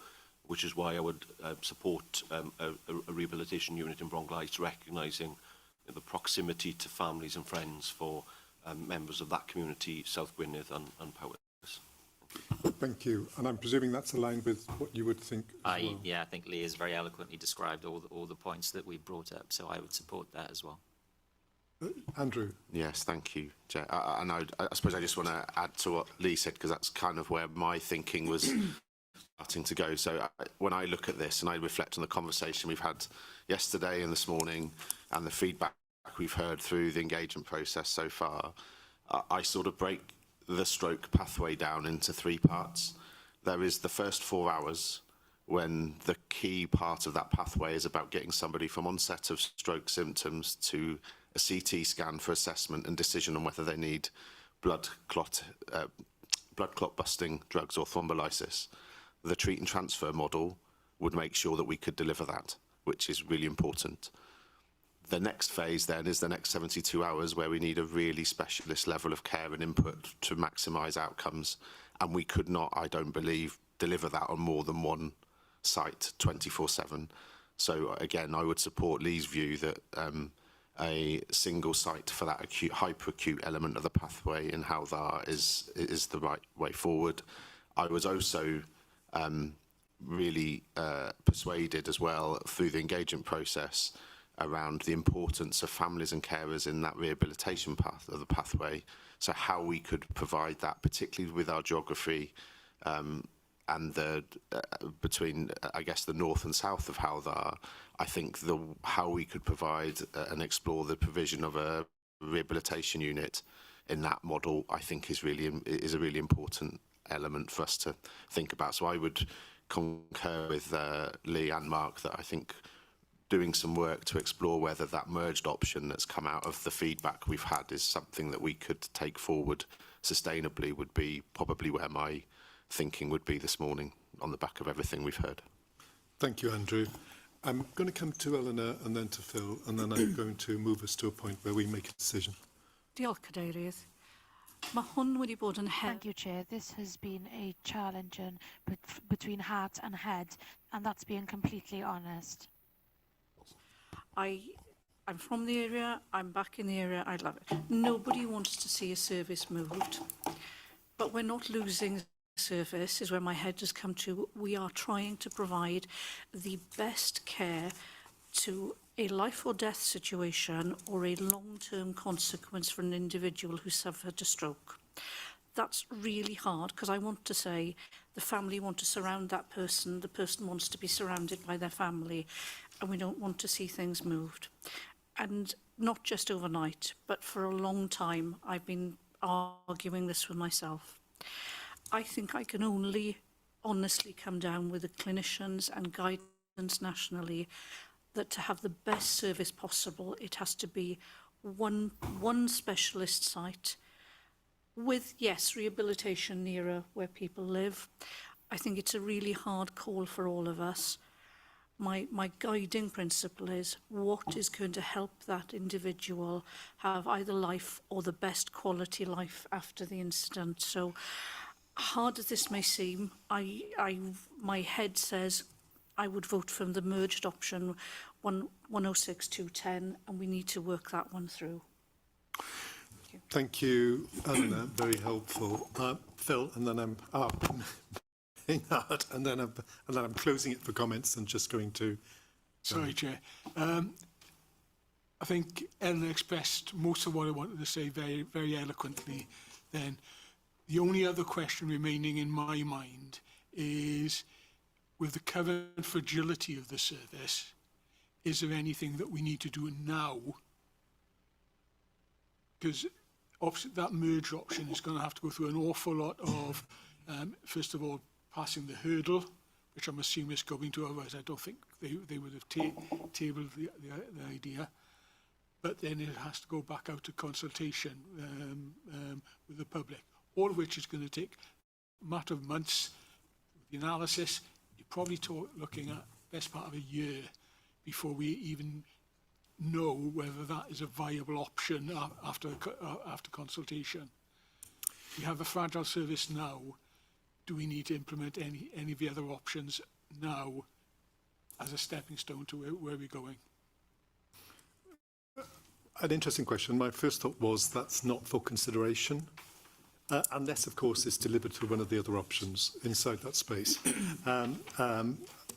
Mark, would you want So to... I think the answer is no, in that we have safe services currently. We're not in a position that we need to institute an urgent service change. Sometimes these things become necessary, but I don't want to overly concern people. We have a safe service and we have mitigations in place. What we're talking about is what we can do in the medium to long term, and I appreciate that further going back out to the public and further engagement will take time, but I think as we've all heard, we think this is really important because this is really our chance to get things right. I mean, in truth, so the service is being provided, but it is not the standard. It is not the standard we want to deliver or people deserve in West Wales for stroke services. So that's the key issue. Yes. Diolch, Cadeirydd. And look, we've heard that this is a really significant service. It's a real dilemma for us as a board. Incredible public interest, and all of us I know have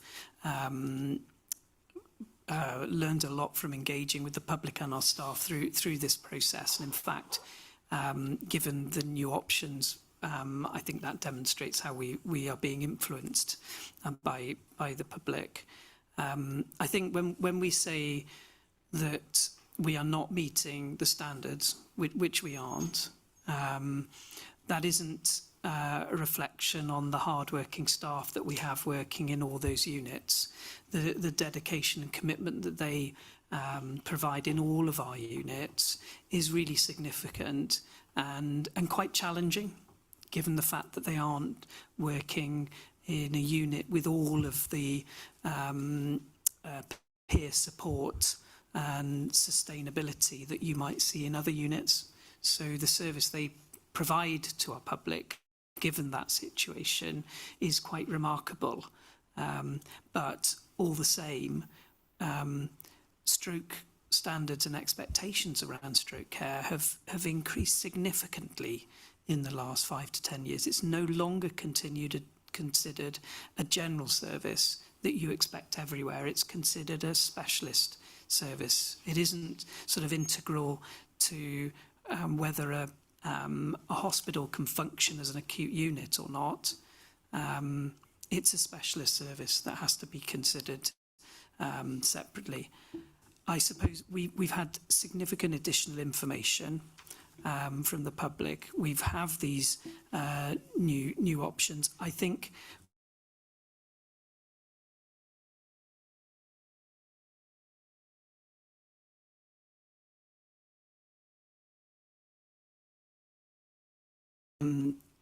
try to provide a service which we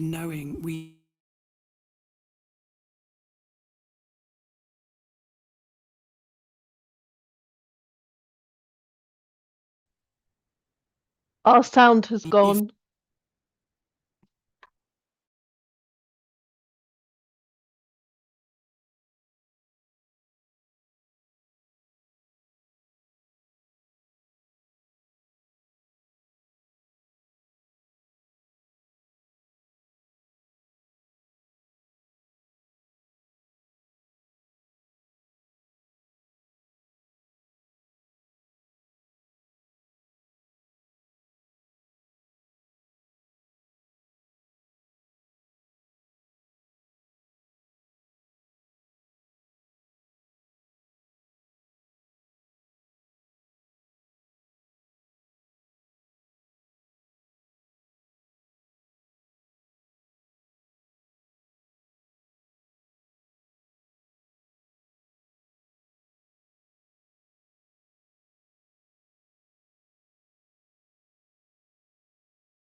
Zoom, so they can't hear anything at the minute. The Wi-Fi's dropped. Still recording, but just a flag that we might just need to recap the break. Okay, so I'm going to go back to, well, Neil, you raised it first in terms of supporting what would be that merged option 106 and 210 here. And it seems to me the conversation around the table, it seems to me the conversation around the table has largely been in support of that merged option, which I think came forward from the community. As we've heard, that will necessitate a further period of engagement if we decide that that's how we would want to move forward. But it does seem to me to move closer towards recognising the challenges and potential detriment of travel associated with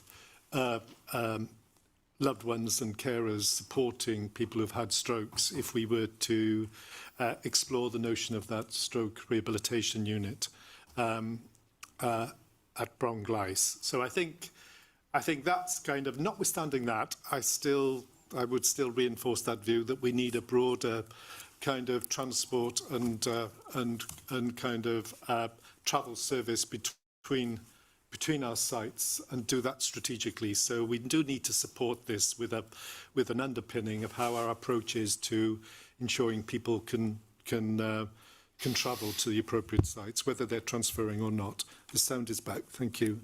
Thank you, Phil.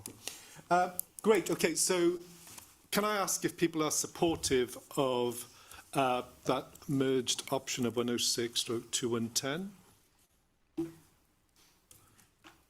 Eleanor, you not just want to say something? No, I'm indicating I'm supportive. You're indicating support of it?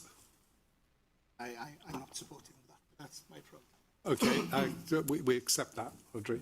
Right, could I just clarify how long this second consultation would be?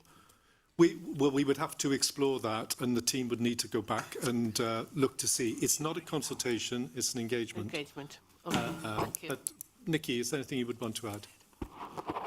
I didn't know if Hywel wanted to come in on that. It was just to say that this would fall under the statutory guidance as part of the consultation. There is an opportunity for a second phase if there's further information that is needed that comes out of the consultation, so what we heard from our communities. So this would fall under that category, and the guidance states that it needs to be a minimum of a 6-week engagement period, but we will just need to be mindful of obviously the work that would need to happen before that in terms of formal assessments against hurdle and evaluation criteria, as well as the documentation that would need to be developed in order to support conversations with our communities. And obviously we have a pre-election period upcoming shortly too, so we need to be minded of that in our timelines. Thank you. Thank you. Jo. Yes, Chair. So just on behalf of our Executive Director of Nursing, just to flag, we'll also need to do revised quality impact assessments as part of this process as well. So Sharon just asked for that to be recorded in the minutes, Chair. Okay, so I'm conscious we did lose sound for a short period, so just to... It was just when Phil was talking. Fine, okay. Fine. So I think we've broadly got the summation of our decision in relation to why we're making that decision and what we would like to happen as the next steps in terms of taking this forward. Thank you very much. Let's take a refreshment break and then reconvene. Just 10 minutes, I'm being told. Yeah, okay. Thank you. 7:33.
Thank you, colleagues, for coming back promptly. Can we now move to our next service consideration?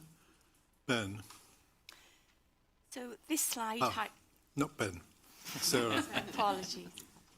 So this slide highlights the key considerations that you heard yesterday from the public consultation feedback and the services... Sarah, pull the microphone to you. Apologies.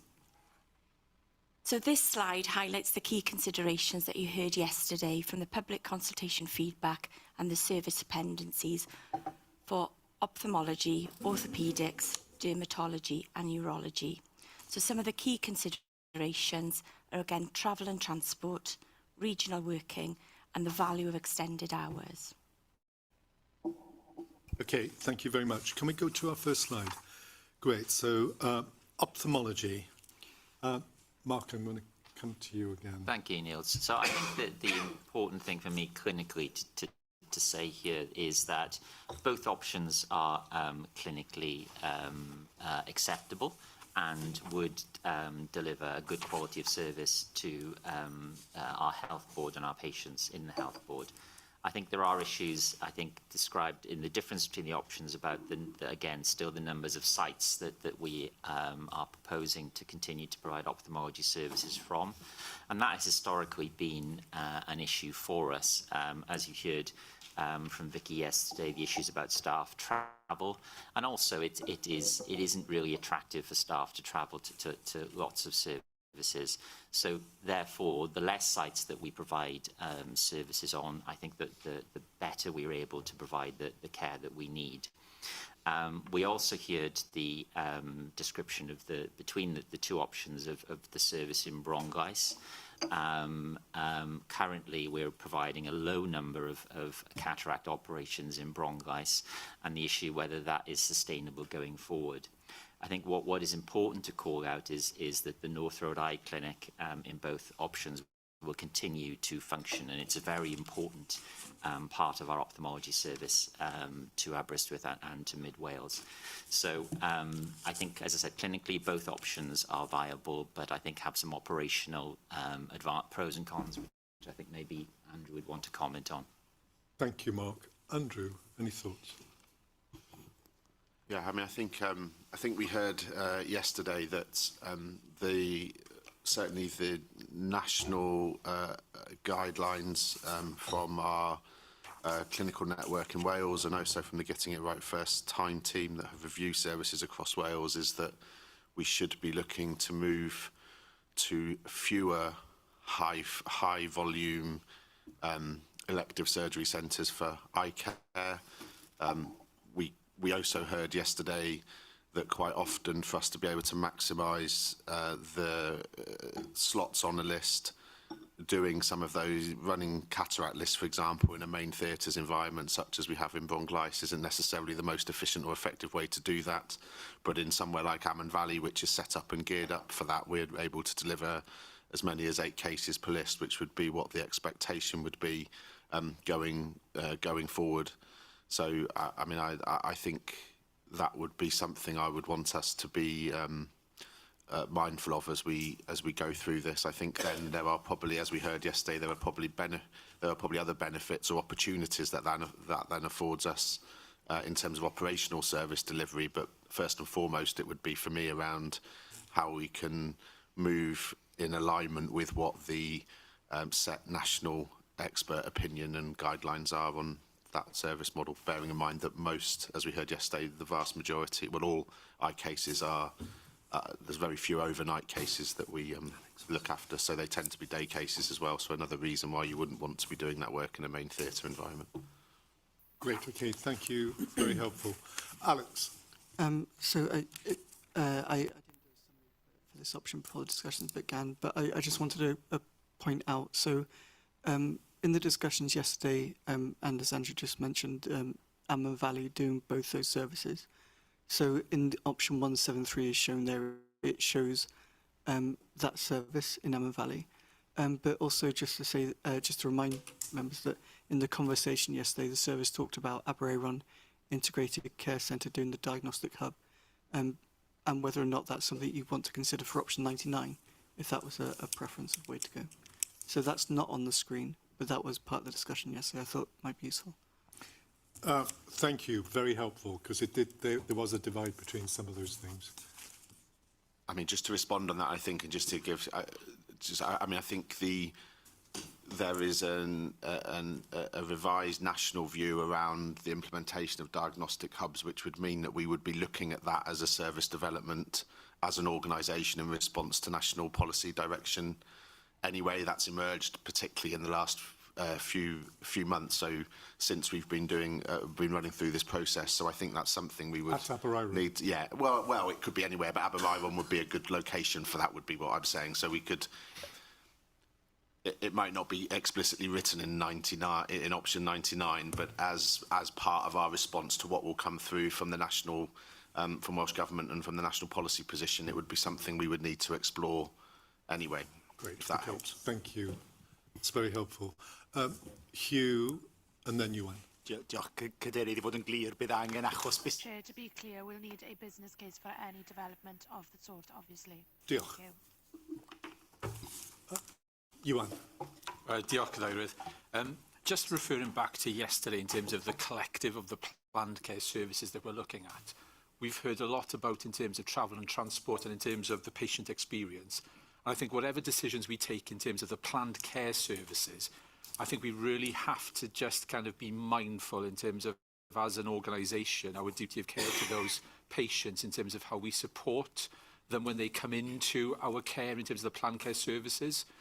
You know, simple things we heard from ophthalmology yesterday about those patients and members of the public coming in who don't want to kind of come in later because they don't like then leaving the building and driving at night and the kind of impacts they have.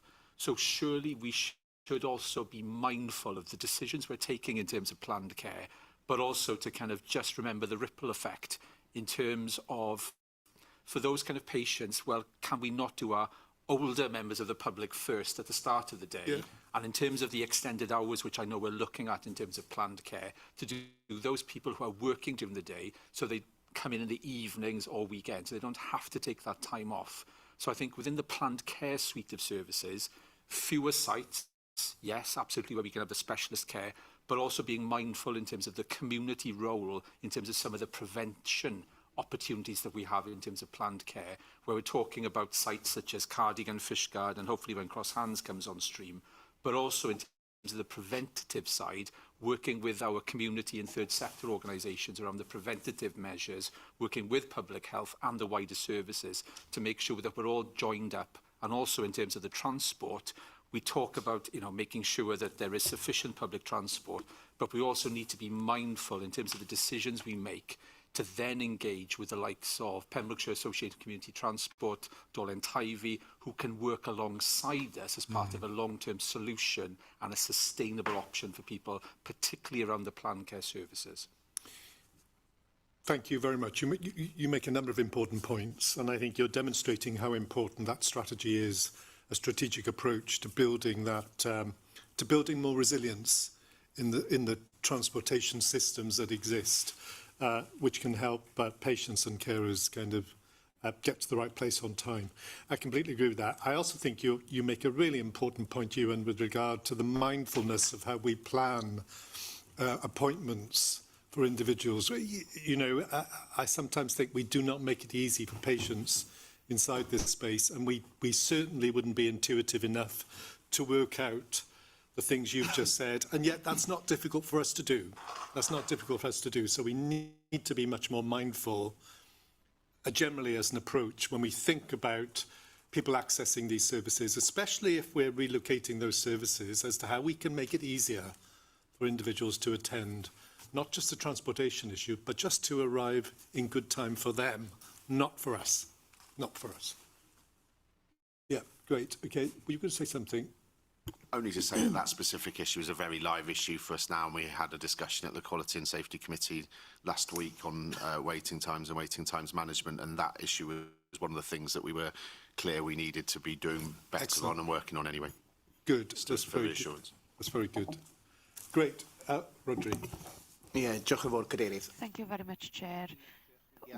I understand we are looking directly on ophthalmology, but just in terms of that, because it was said yesterday, I believe, with Alex and someone, if we would go for the first option with the 99, if we would go for option 173, then the option in the next one would not be possible to happen. Am I right to think that? To be clear, I'm clear we're looking at ophthalmology, but then making a decision on that, and if we're looking at the next one, the orthopaedics, kind of the inpatient increasing the orthopaedics could not be done. They are related. Am I right to think that? Kind of, that's what I understood yesterday. So I think we need to be clear on that as well, myself. You're right. We did. They were slightly intertwined yesterday. Because there'd be an increase in outpatients if if ophthalmology did cease in option 99. So I think if we made that decision and then came back, we wouldn't have two options in the next one, from my understanding. I don't know if someone can... I know, but we need to... No, I completely agree with that, but we need to understand these options on the merit of the case here, and then deal with the consequence of what that might be for orthopaedics afterwards. But they are intertwined. Perhaps if I just clarify that point, because you're right, that did come up in the discussion yesterday, Rodri, and it's certainly how we've described it through the sessions that we've had. So I guess just for clarification, what was described in relation to the ophthalmology and orthopaedics is there are a certain number of sessions that are staffed, resourced to deliver the theatre sessions in Bronglais. There is a trade-off within that between services, and obviously orthopaedics and ophthalmology are part of that trade-off, that other services are considered within that. What I think it is important board members are aware of, though, is that we do have other vacant theatre sessions in Bronglais.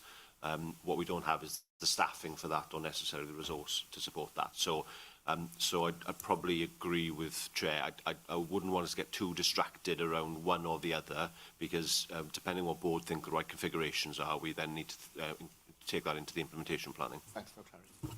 Thank you, Lee. Very helpful. Colleagues, questions or views? Neil. Thank you. Yes. The bit that confused me yesterday with this was we heard around the case for change, workforce fragility, patient experience, and potentially too many sites. But we've got two options. One, I think, goes from 5 sites, and the other one goes to 9 sites.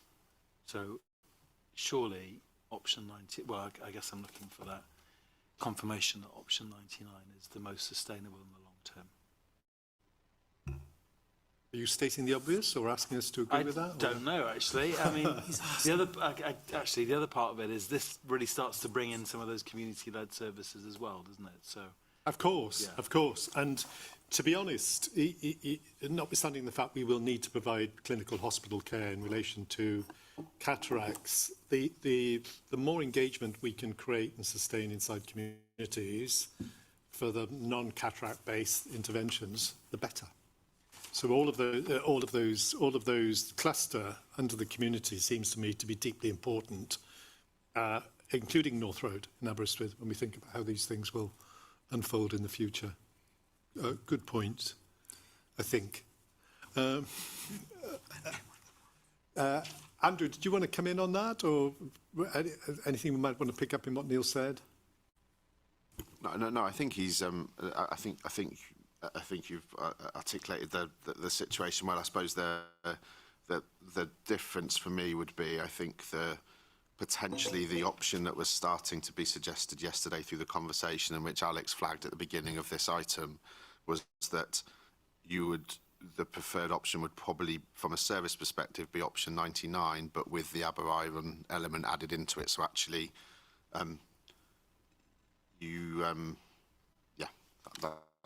Great.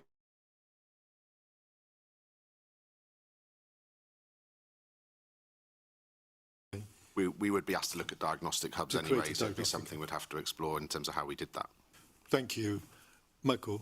Thanks, Chair. Well, my clarification was on exactly that very point, because in my notes yesterday, I called it 99 plus, okay? And I think, I totally get what Andrew says, that it might come to pass, as it were, but I think for certainty, I would prefer the 99 plus, the decision to be on 99 plus, because I'm very infused by the community model, which this embraces to the full ambition. So I would ask us, when you ask us to put to vote, Chair, I would ask 99 plus be the option. Okay. Thank you, Michael. Colleagues, any other views? Yes. Just bringing one of the points. So just reflecting back on what we heard yesterday, and it picks up on Michael's point. So ophthalmology is, we've talked about services up to this point, which are very much about acute hospitals. Whereas when we come to talk about ophthalmology, the majority of the activity is being delivered in the community settings. So whilst we've got 4 boxes that talk about acute hospitals and then 1 box for the community, the balance is actually the opposite to that. And I think it's really important that we bear that in mind. And if you recall the conversation that we had yesterday, we were given a clear steer that the service were trying to arrange the service such that for frequent attendances for injections and other things, which obviously we have a number of patients that require to attend regularly, they would be as close to home as possible in those community settings. And then for the relatively rare events of needing a surgical operation, that's where we would centralise in order to deliver the productivity and efficiency benefits that's been described. So I think it's just really important to get that message across. The other point that was mentioned was we are having to outsource a number of, quite a lot of activity relating to ophthalmology because we can't deliver the activity ourselves. So the current model, although we've described it in relation to our sites, there's actually an additional provision beyond our sites which patients are having to travel to. So clearly, in any solution that we develop, what we're keen to do is deliver through that productivity and efficiency gain an ability to repatriate that activity into Hywel Dda. So that is equally important. So from the point of view of which option, my personal view would also be 99 plus the incorporation of Bwrdd into a care centre. Great. Okay. Hugh. Forgive me, Chair. Don't worry, I'm not going to. I think it's really important in talking about the plus that we do need to come back to a future business case that will be predicated on repatriating activity or on delivering that activity in a different way. So I don't want to create a commitment here that we need to follow through on that commitment to make sure that there's a business case that comes back in due course. Of course, of course. So I think back to where we began this morning, I think at this stage we are endorsing this as the direction of travel, notwithstanding all the necessary steps we'll need to undertake to progress it beyond this point. Can I ask whether board members are in agreement with option 99 plus as described by Michael? I see nods around the table. Let's confirm that as the chosen option. Sorry, I missed you in this instance. It's fine because I would agree with that. Great. Okay. Fine. That's good to know. Kathy's. Sorry. Yes. Thank you, Chair. Just a similar point as the last options, we will need a quality impact assessment for 99 plus. Of course. Because that's not been considered. A really important point to make. And it was just to confirm that from an engagement perspective, as this is additionality on an option that was consulted on, there wouldn't be a requirement for formal further engagement, but obviously we'll continue to communicate and inform our population as and when changes happen. Thank you, Nikki, for confirming that. Let us go to the next service. Orthopaedics. Colleagues, anything you want to say before we kick into this? It was just to reflect on yesterday and some of the conversation from a number of our planned care domains that, as well as considering the options you have on the screen here, for services such as orthopaedics and dermatology and urology to an extent, it's a mandate of changes that happened during COVID as well. So just to be mindful of that in our thoughts when we are discussing that. Within the addition for orthopaedics to bring your attention to is the regional orthopaedics programme is already active, and this is almost supporting the service mandate around continuing with that regional work as well, which I think is already through the regional joint committee programme as well. So it's just to flag those elements, if you like. Great. So thank you, Ben. So the two things to pull forward from that is the fact that much of this is developed through that COVID experience in terms of where we are currently, and that the wider regional agenda is also something that we're engaging in terms of treatment at the current time with our colleagues at Swansea Bay University Health Board. Thank you very much. Very helpful. Mark, I'm going to come to you for an initial view. Yeah, so I think what's important for us to describe is the success of what that the change that we made during COVID has led to. We've developed a unit in Prince Philip Hospital that meets British Orthopaedic Association standards. That's a high quality unit. The surgeons who were traditionally based in Pembrokeshire now travel to Prince Philip and patients that and operate on their patients there. So it's a significant success for us. And as we talked about, regional working has become another real positive for us, and our patients have significantly benefited from that, as have Swansea Bay patients. I think the difference here is about our ambition in terms of increasing activity at both sites, particularly Bronglais and Withybush. The unit in Bronglais is an excellent unit also and delivers high quality standards, but we have an opportunity to build on that also. And again, Withybush has moved towards the delivery of more day cases, and I think that again is something that we have the opportunity to build on. So I think the options are very similar, but the issue is whether we have the ambition to increase our volumes at both sites, and I personally would very much support that. Thank you. Very helpful. Yes, please, Andrew, anything you would add? Just that operationally, we're obviously aware that from a waiting times perspective, orthopaedics is a particular pressured area for us. So in terms of us being able to deliver a sustainable service at a waiting time that is, as we heard yesterday, is still too long at the moment. We want to be much lower than 2 years, which is what the target is currently. But to get back to where we were before COVID, which was less than 36 weeks, we would need the ambition that Mark has stated around increasing activity, which is at the heart of the of option D, would be something operationally that we would want to be supportive of. Yeah, great. Okay. I was going to mention the fact that I think you're right, Mark. I think the real ambition is to try and develop the service so it reduces those times and the waits associated with treatment. That would be the ultimate outcome for us in terms of this. The quality of the service, I think, is there.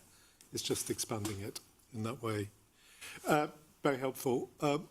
Comments, colleagues? Maynard. Doctor, is it just interesting that this is the one service where we're actually increasing activity virtually on all sites? Yes. And it's great to see that people are planning to improve the waiting list, as Andrew described, so that we get better care closer to home. Point well made. I think it's a reflection. It's emerging demand, and how we anticipate this is going to be in the future as well. So very helpful. I'm not seeing a lot of questions or points that people want to make. Can I, on the basis of the conversation we've had, move us towards identifying which we think is the best option? Alex. I just wanted to add a recap as well from the discussion yesterday. So when Leanne was here discussing orthopaedics, she mentioned that the element of the extended hours in Prince Philip of option 178 could also be something that's considered in option D as well. So the conversation you've just had there about improving the capacity of the services, that was something that the service delivery manager said yesterday. So I thought it'd be worth writing that down. Thank you. Lee. So just to pick out one key point is, well, a couple of key points, sorry. So Bronglais at the moment is not compliant to British Orthopaedic Association standards. So at the moment it's unsustainable on that basis. So what we are describing within this option, just I guess for board clarity, is a change in the way the service is delivered and the location of that. So that then would secure the long-term future of orthopaedic surgery at Bronglais because of an ability then to meet those standards, which would be really important. The second point I wanted to make is strategically we've talked about how we want to configure our services in the future and the role of each of the sites. and the opportunity to increase day case operation, for example, in Withybush, is an example of that, where we see that opportunity to deliver more activity closer to home. So I think that's a really important point. And then I guess just to pick up on Alex's point there, I think I would support option D, with then the addition of as demand requires, because obviously this will be subject to increasing demand over a period of time. We would then look to extend the hours of Prince Philip, which is the additional point in 178. But that will be part of an improvement plan over a longer period of time. Of course, of course. Nothing to add. Okay, so can I propose, on the basis of what Lee's just said, that we agree to option D with the additionality that we would explore the issue of extended hours based upon demand, patterns of demand, resources, and the necessary kind of business planning around that process. Is everybody comfortable with that? Great, nods around the table. Okay, let's agree that. Can we move to our next service, dermatology? Ben. Sorry. Okay, just a quick recap around dermatology. Again, this is another example of a service where we've seen post-COVID changes, and we are seeing a significant amount of activity on the Prince Philip site. Some of the key aspects they've described and some of the challenges yesterday in relation to workforce are still there, but it was equally about the configuration and the mandate to support the configuration at the Prince Philip site around that activity, so they can optimise that and deliver that within the site as well. So what you've got on the screen here is that mandate to support consolidation of that service, with looking at the capital assessment to how we can develop the service at that site to improve it further. Great, thank you very much. We heard a compelling case yesterday for wanting to develop the consolidated service at Prince Philip for what seemed to be very worthy and robust reasons. Thoughts, Mark? So I think absolutely. I think this option is as we heard yesterday, very much supported by the service. Dermatology is a service. I've been here 20 years and we've never had a sustainable service. And we will only develop a sustainable service if we consolidate that and provide the right environment for clinicians to provide the quality of care that they wish to. We know that a business case will be necessary, but I think service consolidation, at least the hospital side of it, is very important. I think what's really good or an extra positive about this option is the delivery of services, maximising that in the community as much as possible, and also involving general practitioners in dermatological care, which is something that has happened, but I think we certainly need to build on that. So I personally would very much support option C. Great, thank you very much. That's just to confirm, I think that the community element of this is really important to note, because that will deliver, I think, we will need a work stream that's looking at how we deliver increased levels of dermatology activity in primary care and community settings, which is completely consistent with the National Direction of Travel under the Community by Design framework, and completely consistent with the strategy we agreed for primary care and community services last month. So, yeah, I would just emphasise that really. Great, and indeed that gives me reassurance that this is aligned with everything that we're trying to deliver in the long term as a solution. Sharon. Thank you, Chair. I agree with what Andrew and Mark have said. I just wanted to reference the conversation we had yesterday around building that multidisciplinary team around the service. And just to recognise that the enhanced, advanced and consultant level practice, not just in nursing, but in allied health professions and in healthcare scientists, if we cannot recruit, then that will take some time to build. So we need some robust workforce plans around this option. I think the devil is in the details. So we've got a suggestion here of a consolidated service. For me, that consolidated service is one that's not delivered through locum practitioners, but builds a workforce for us in the long term to sustain the service in a different kind of way. That's not for a moment questioning the expertise of locum practitioners in this space, but that is not going to create a sustainable service for us in the long term, as indeed we heard yesterday. Thank you. Very helpful. Sarah. Thank you, Chair. I'm absolutely supportive of the consolidation of services. One point that does concern me, though, is the dependency on being able to deliver the nurse-led paediatric clinics on the cross-hands development. It doesn't feel appropriate that we are seeing children in an adult setting. And I think my question, I guess, is there, if we're consolidating at PPH, is there an ability to deliver some of those services at PPH whilst cross-hands is completed? Good question. I'm not sure it's within the realm of what we are thinking about today, but I think it is a good question. Yeah, if I may, because my question relates to cross-hands as well. Yeah. Very similar, the fact that at the moment cross-hands is being rescoped and developed, and there is no guarantee about the space availability to use this service. And it's what are the options if Welsh Government are not supportive of the capital required to develop the cross-hands? Okay. Okay, good point. Yes, please.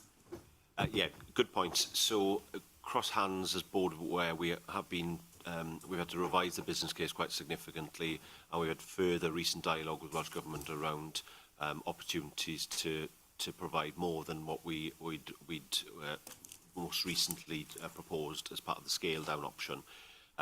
So that dialogue has progressed well. So I'm hoping I'll be able to bring some positive news back to board in due course around the plans for cross-hands. That said, I think Sarah's right, there's a timeline to delivery of that in any case, and as you say, Maynard, a risk around delivery full stop. So I think if board are inclined to support this option, then I think we can work on the basis of cross-hands would be the preferred option, but is currently being provided out of Prince Philip, and therefore we can have a consideration around, through the implementation planning, what we might do in interim to try and alleviate some of those concerns. Thank you, Lee. Very helpful. I mean, we know that cross-hands, much like Cardigan Integrated Healthcare Centres, are real flagships for us in terms of working differently with communities and working in the community. So it's a vital step towards delivering our strategy in the long term that we continue to build on that, although I appreciate the challenges of currently having that agreed and being able to move forward in that in a clear way. Anything you want to add? Or if I could. Diolch, Cadeirydd. So my point was a bit aligned to what Andrew has said. I think for dermatology, treatment of skin conditions, the vast majority of care of skin conditions takes place in primary care at the moment, not just in our area, everywhere in the community. And there's a huge amount that's about self-care. It happens to be one of those conditions that's particularly primary care focused. So in some respects, I think people would look at this and say, well, this is the special, we need to remember that this is the specialist bit of the pathway that we have to get right, because it kind of influences how the care of people with skin conditions, you know, in primary care takes place. So one of my caveats, I think, should be for us that we maximise, we have a clear and coordinated and structured way by which we maximise the skin care within primary care and communities, as well as this agreeing to the option that's suggested here, option C, which I do support. Okay, great. Thank you. If there's no more points, can I suggest we agree this option and to consolidate the service at Prince Philip, and that we continue to build and grow the services within primary care and the community? Great, okay. Let us move to our next service. Urology. Ben, anything you'd like to bring to our attention before we kick off? Yes. So again, this like the others, is about that mandate of change post-COVID and that activity. And we heard from the service yesterday, focused language that we have on the screen around the urological investigations unit and developing that at Prince Philip and bringing elements of those services together. The proposed option includes Glangwili retaining its emergency offer, as it does now, and retaining outpatients day case diagnostic procedures at Bronglice, and bringing some of those aspects together at Prince Philip around the cancer pathways. And we heard about bladder and prostate cancer specifically yesterday from the service, and Withybush retaining again a significant amount of activity as well around outpatients day case and diagnostic procedures. So it's looking at bringing together some specialist procedures within the service so that they can improve outcomes, but retaining services across the patch, but with a mandate to improve their offer on the Prince Philip site as well. Thank you very much. Very helpful. Mark. Dear Caderet, I think probably Ben has described it all really. I think the issue is that centralised diagnostic hub, and we've heard from Mr. Saw yesterday that is something that is very common in other health boards across Wales.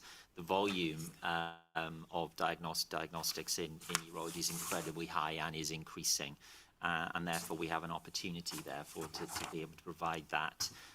And providing that in a hub allows us to consolidate our services, consolidate our staff.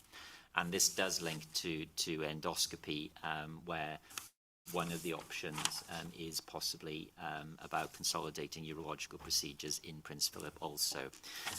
So I think this option does consolidate the decision we necessarily made during COVID, and supports the provision of acute care in Glangwili, and also will allow us to increase the amount of diagnostics that we're able to provide and ensure that patients on the single cancer pathway are treated within the appropriate timeframes.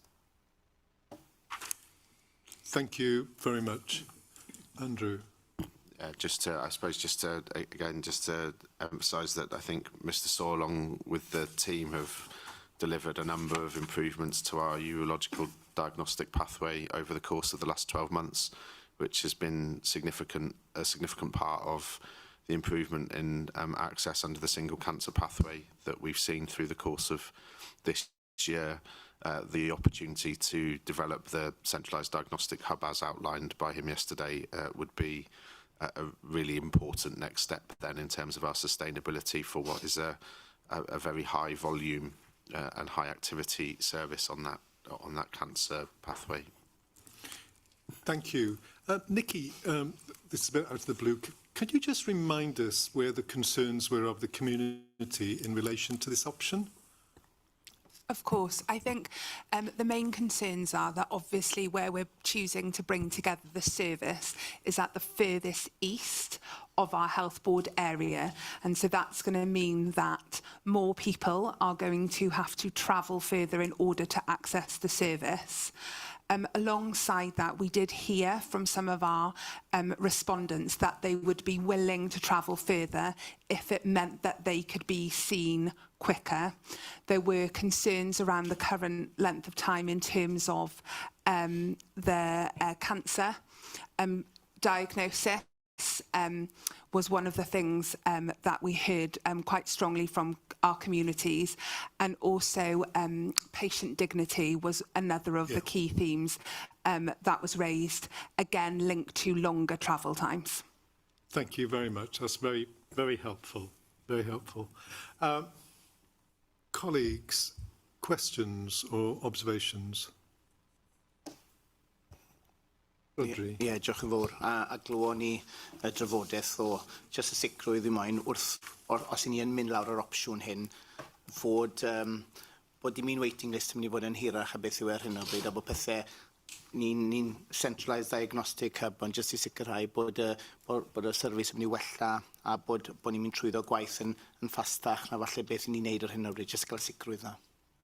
Diolch. Anything you want to pick up?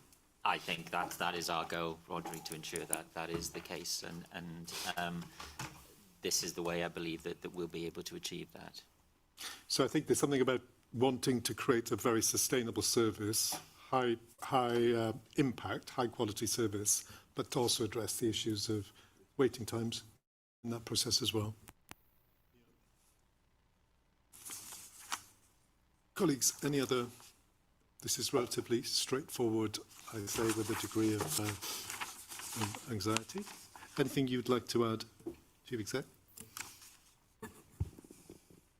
Well, I suppose a couple of things. One is that, again we have an option where we've been influenced by the public. So there's, I suppose that's important for us to note again. I think the other point I wanted to make was around Rodri's point, which is this has to be about improvement. All of the decisions we're making today have to be about improved quality. And I suppose safety is only one of the elements of quality.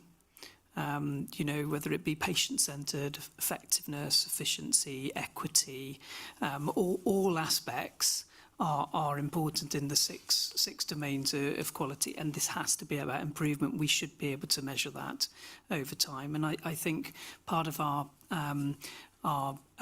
implementation plan will need to be clear about how we will measure the improvement.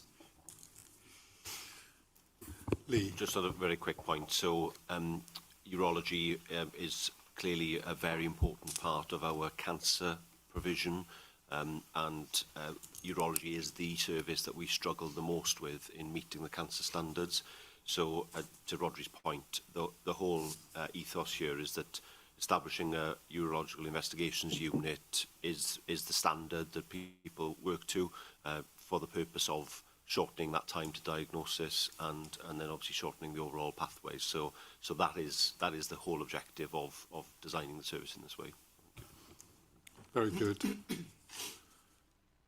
If there are no other questions or observations or clarifications, can I ask as a board that we agree option A?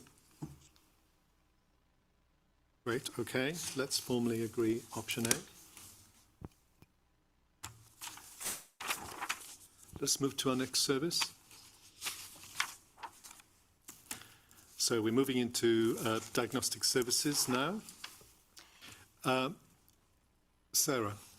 This slide highlights the key considerations that you heard yesterday from the public consultation feedback and the service dependencies. Pull the microphone towards you. The service dependencies for the diagnostic services, endoscopy and radiology.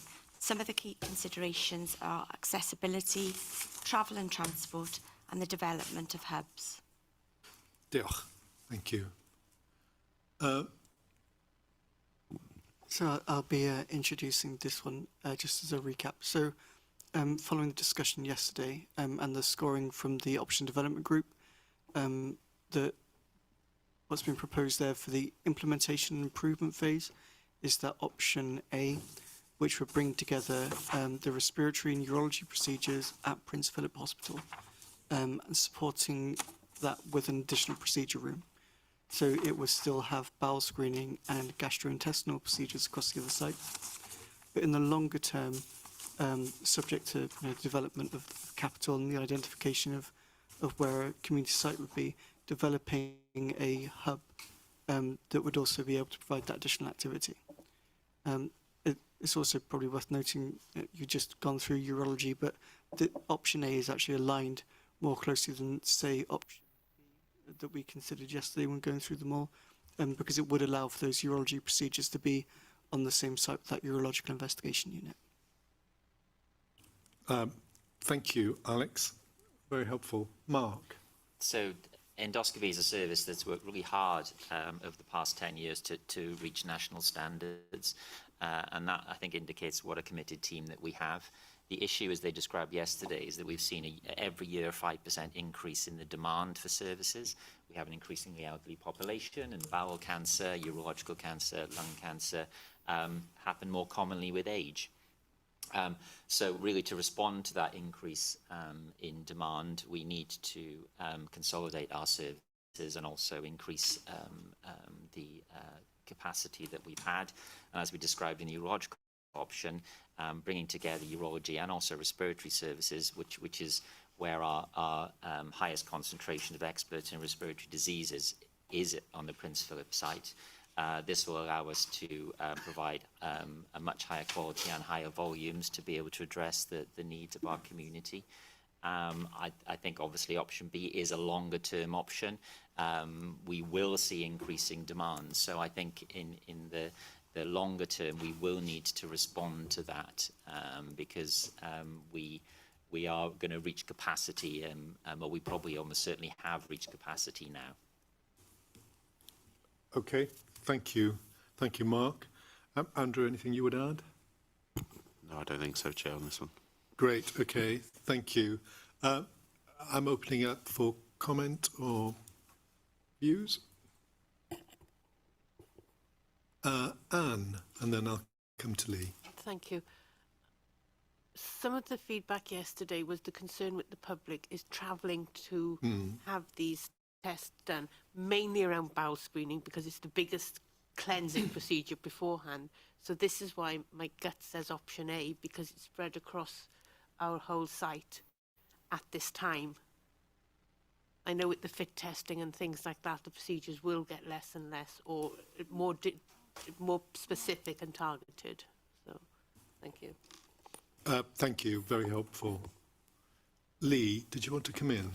Yeah, thanks. So just a couple of points. Firstly, to note the line at the bottom, just for clarity. So, because of the options proposed, there is no impact on any of our emergency pathways or emergency departments. So it's important that that provision exists or will continue to exist on all 4 sites. We were told yesterday that the vast majority of the the endoscopy activity is gastrointestinal or bowel screening. The respiratory and urology are relatively small proportions of that activity. I agree entirely with Anne's point that option A, the benefit of providing bowel screening close to home, is important to us. So I would support that as board option A. And then with regard longer term, I think, as Mark says, we can anticipate further growth. So what we're describing here is trying to think ahead in advance of those projections as to how we would deliver that service. I think from what I heard yesterday and the discussion, I wouldn't have it as is set out there, where we have all of bowel screening in one location and so on. I think what we'd be looking for is a community facility that provides additional capacity for endoscopy, and then we'd look to consider how that's delivered across each of the sites. But that would be a longer term plan in any case, so we would need to come back to that in terms of location and other considerations in due course.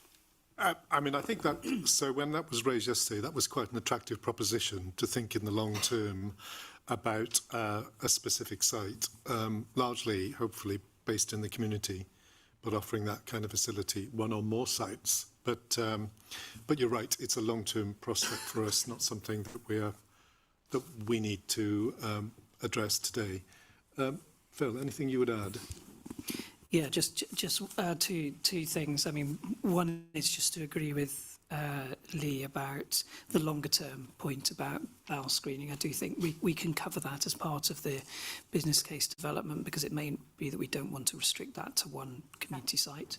So we can, I think that's one thing to reflect. The other point is that the public, just trying to continuously go back to what the public said from our staff. I mean, the public, there was a preference, I suppose, towards option C in some communities, particularly around Llanelli and in Pembrokeshire. But I do think we heard very compelling rationale for why option A would give our public the best advantage. I think it's just making sure that we're always considering that dilemma of what the hearing really carefully what our public have said, but the fact that actually the rationale for the offer for the public is much stronger, I think, for option A. Great. I mean, yes, please. Thank you. Just want to make it really clear that when we're talking about in option B for the medium to long term, a new site for bowel screening, not supporting that we're talking about one fixed site for the whole region. We're talking about community site, which pending there might be, like we have for breast screening, might be a mobile site or might be several community sites that operate in different, because we don't want to restrict bowel screening colonoscopies to one fixed site for the whole region. I think that's a very important point, Ardiana.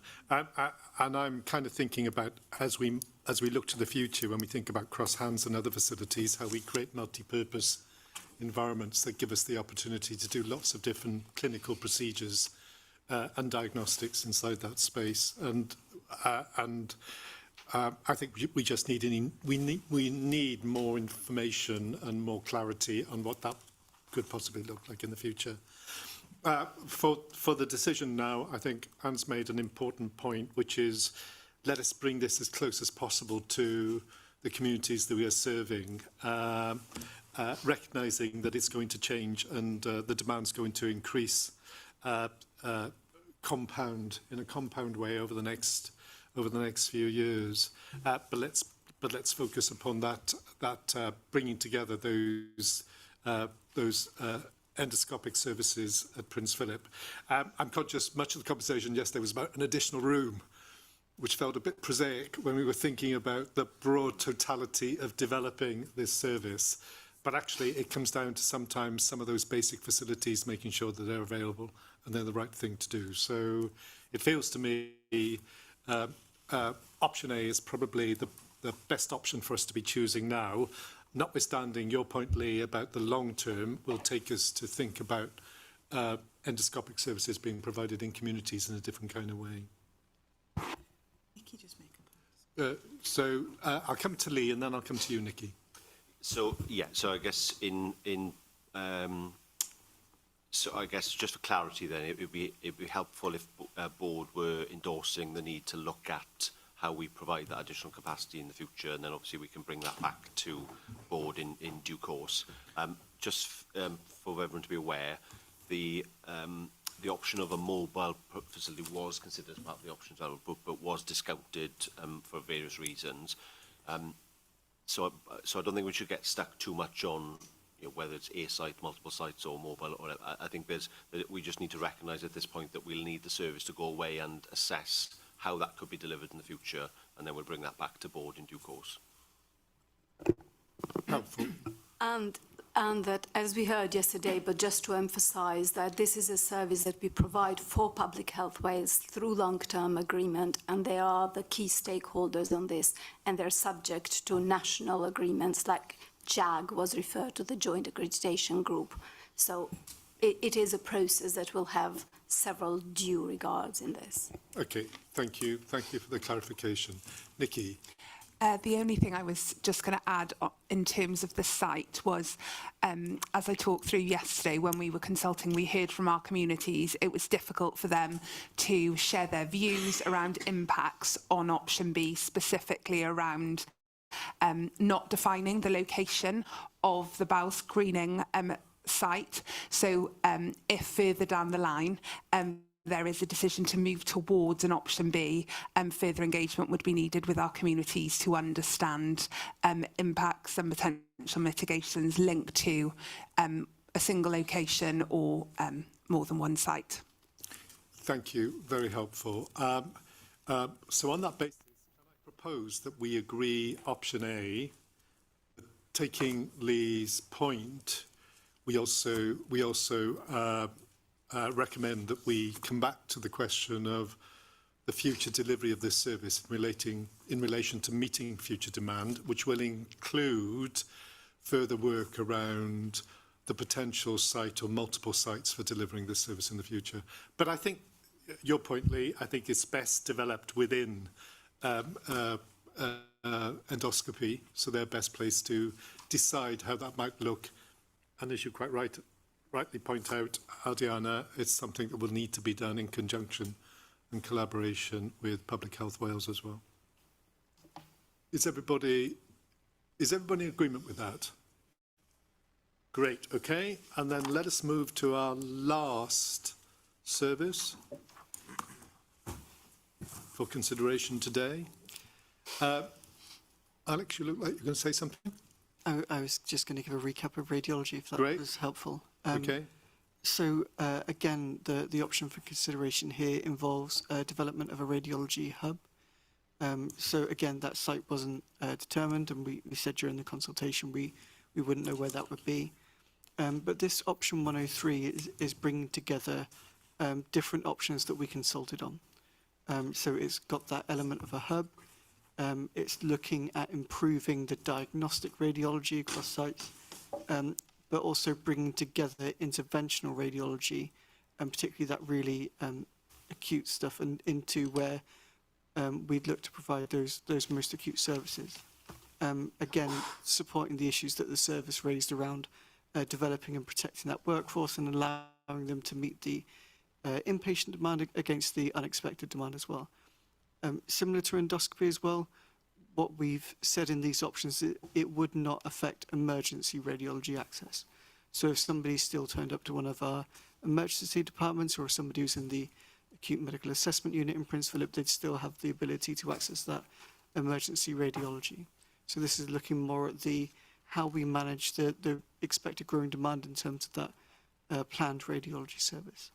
So the option here looks at 103 in terms of the improvement and implementation. So that's bringing services together across those sites.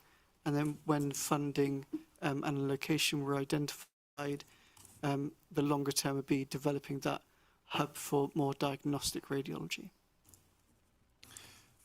Thank you. Very helpful. Mark?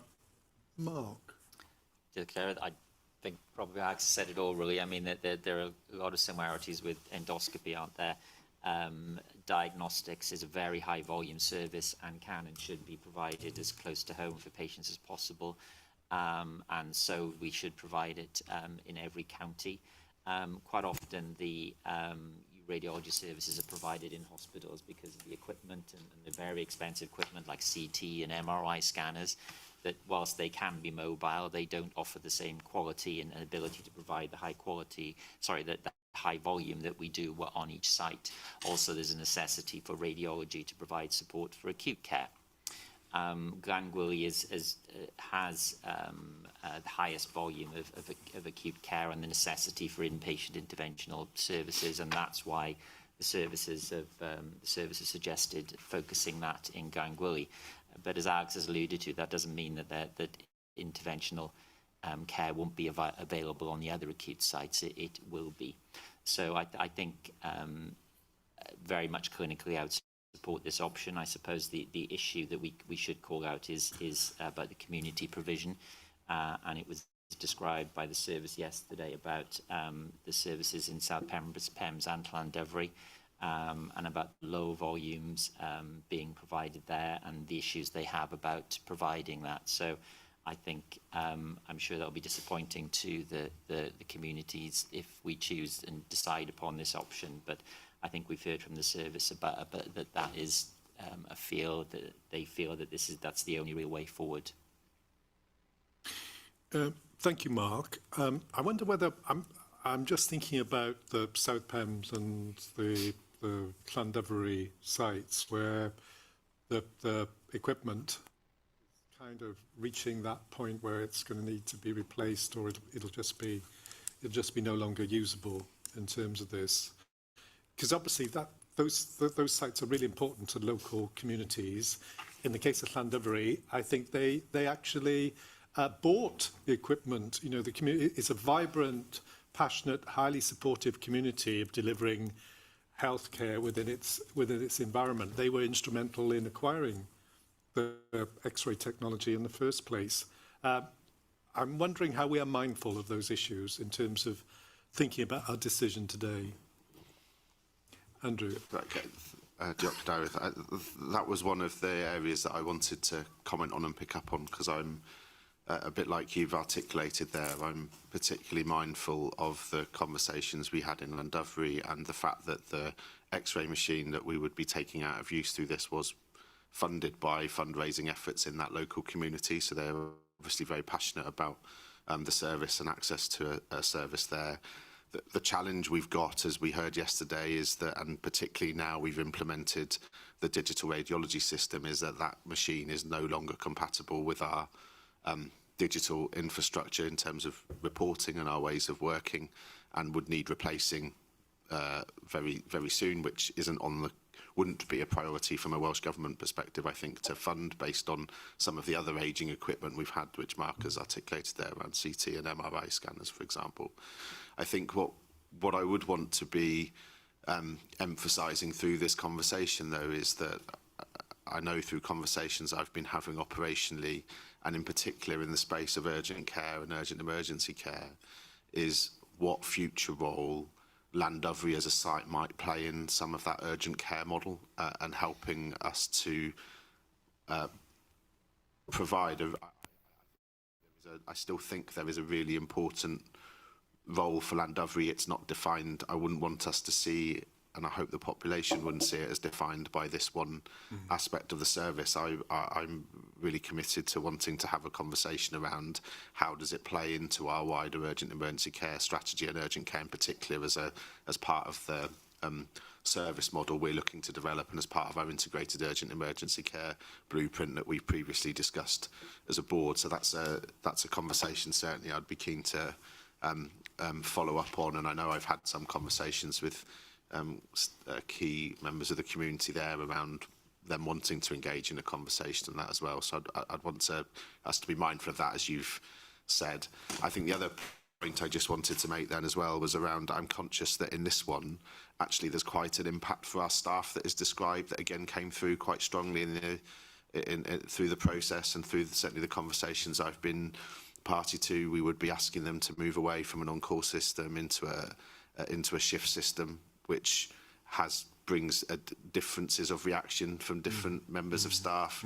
I do think it's the right way forward, and we are an outlier in terms of the way we currently provide services. So a shift system is the way to go.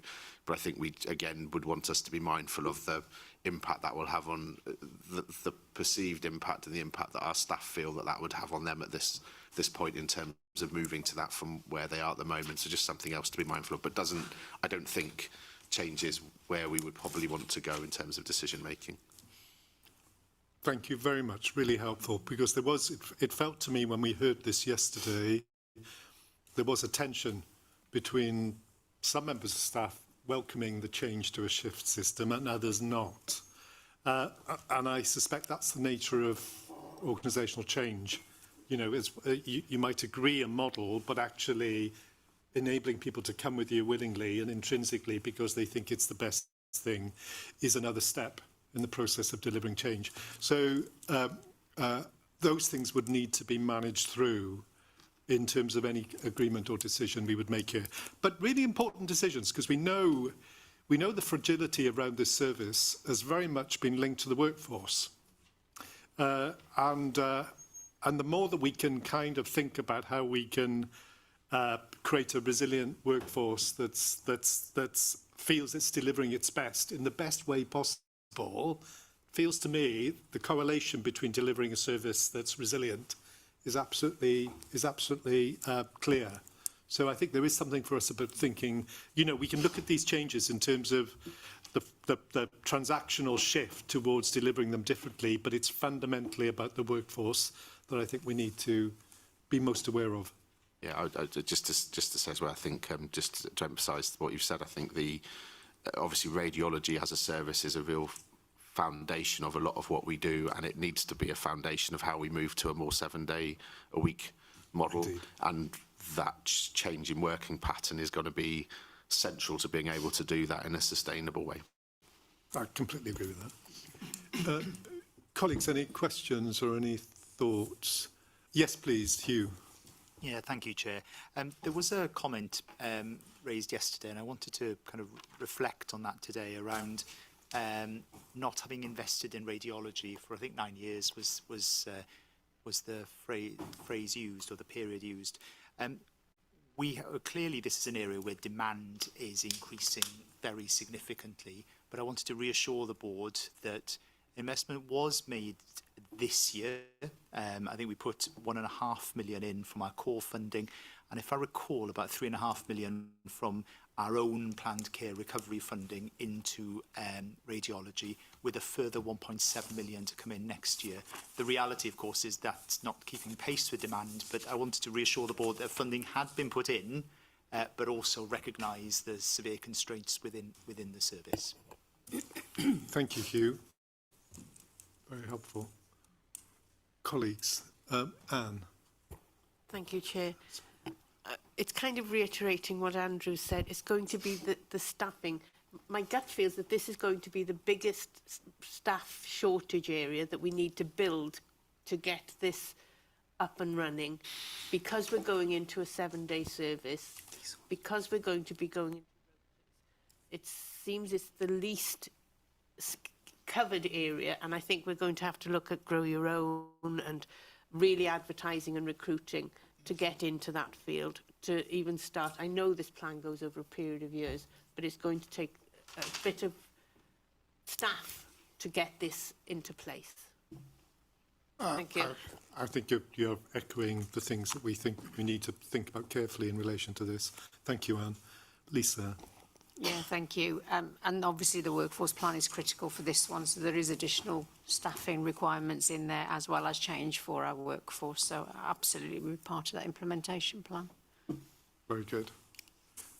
Please. Just a comment that we were told yesterday that we are the only health board in Wales that doesn't currently run a 7-day shift service in radiology. Every other health board has gone through the pain already, and it's us playing catch up in one sense. Thank you, Maynard. Yes, please, James. Diolch, David. I think what I'd add from my perspective, having worked through these options too, is the sustainability element and the safety element and the quality element are really quite significant. And it'd be remiss not to add in, we talked about the concerns around the West Wales challenge in terms of recruitment retention, the opportunity particularly to enhance the quality now, but also for advanced enhanced consultant level practice across this professional group is something that we've been pointing out for a number of years, and I think this really adds to some of that challenge, reduces some of that challenge, I should add. Diolch. Thank you very much. I mean, I think your emphasis, it came through in what Andrew said, and I think you've said the same. This is such an important bottleneck for us.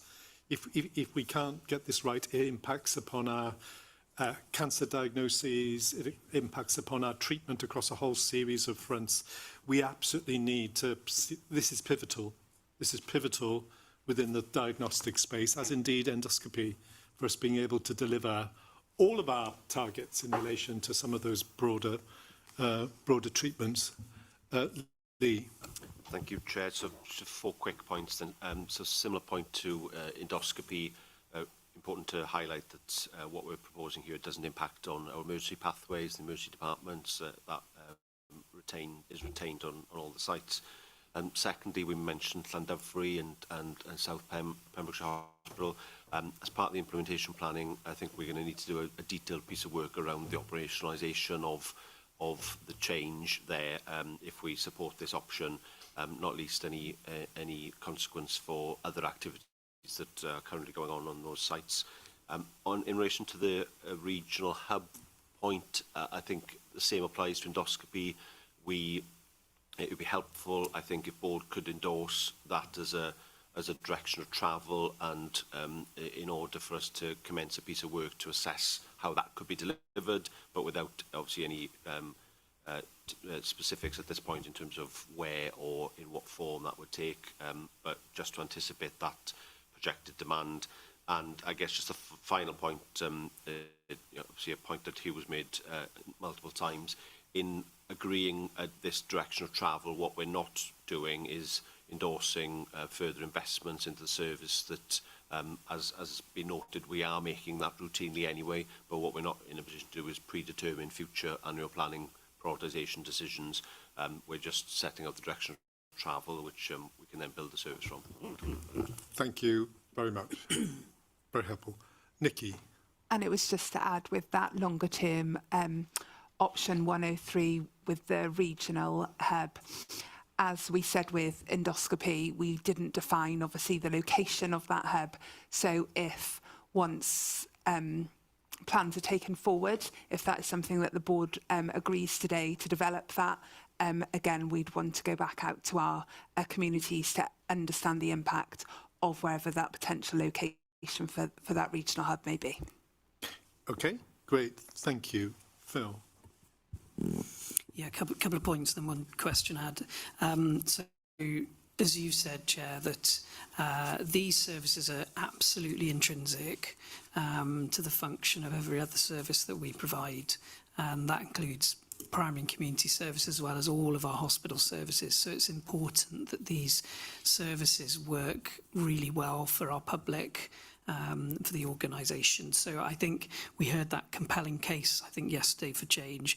And also that implication around recruitment if we don't get this right for staff and we don't modernise.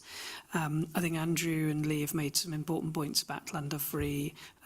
As Andrew said, the important role that Llandovery has to play in our system, but also Lee's point that we'll need a detailed implementation plan, which clearly will need to include any adaptation around Llandovery inflows. The question I had, which I think I know the answer to, but just wanted to check with Alwena and Nikki, is that looking at what we heard from the public, there was a strong preference for option B, although there was views expressed across the spectrum of A, B, C and D. 103 is an adaptation of option A and B and is enhancement, as I understand. But I was checking that was the view of our team, that we wouldn't need to go out to further engage. I just wanted to just confirm that. Yes, that's the case, just with the exception of the location of the new regional hub. So when we look at option 103, in that top column, that doesn't include the regional hub, that wouldn't require further engagement. But when we look at the location of a regional hub, that would require further conversations with our population. Okay. Thank you, Nikki, for the clarification. Colleagues, any final comments? No. Okay. So on that basis, I'm suggesting we would support option 103. Given that there are a number of caveats related to that, Andrew, your point about Llandovery, I don't think we should see this as slightly separated from that. And are concerned to see a kind of workforce development plan built around this, the sustainability of this, because of the changes to providing a 7-day service and the shifts associated with that. I think that's going to take a bit of work to build that, and to engage everybody in that process. We need to engage individuals within this as well. I'm also mindful that we've started to think more about AI interventions and other digitalised approaches to delivering this service. I think that should feature as part of how we plan this service in the future and how we build resilience into this service, which is deeply important for all the other services we provide as well. Anything I've forgotten or not said? Or any points anybody would want to add to that? No? Okay, then I suggest, if you're in agreement, we would support option 103. Okay. With the caveat that Nikki has said that in the longer term, that when we're identifying a site, there would likely need to be further engagement. Absolutely. Thank you for that. Can I suggest now we take a quick refreshment break before we move to our last section?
You should be in this. No.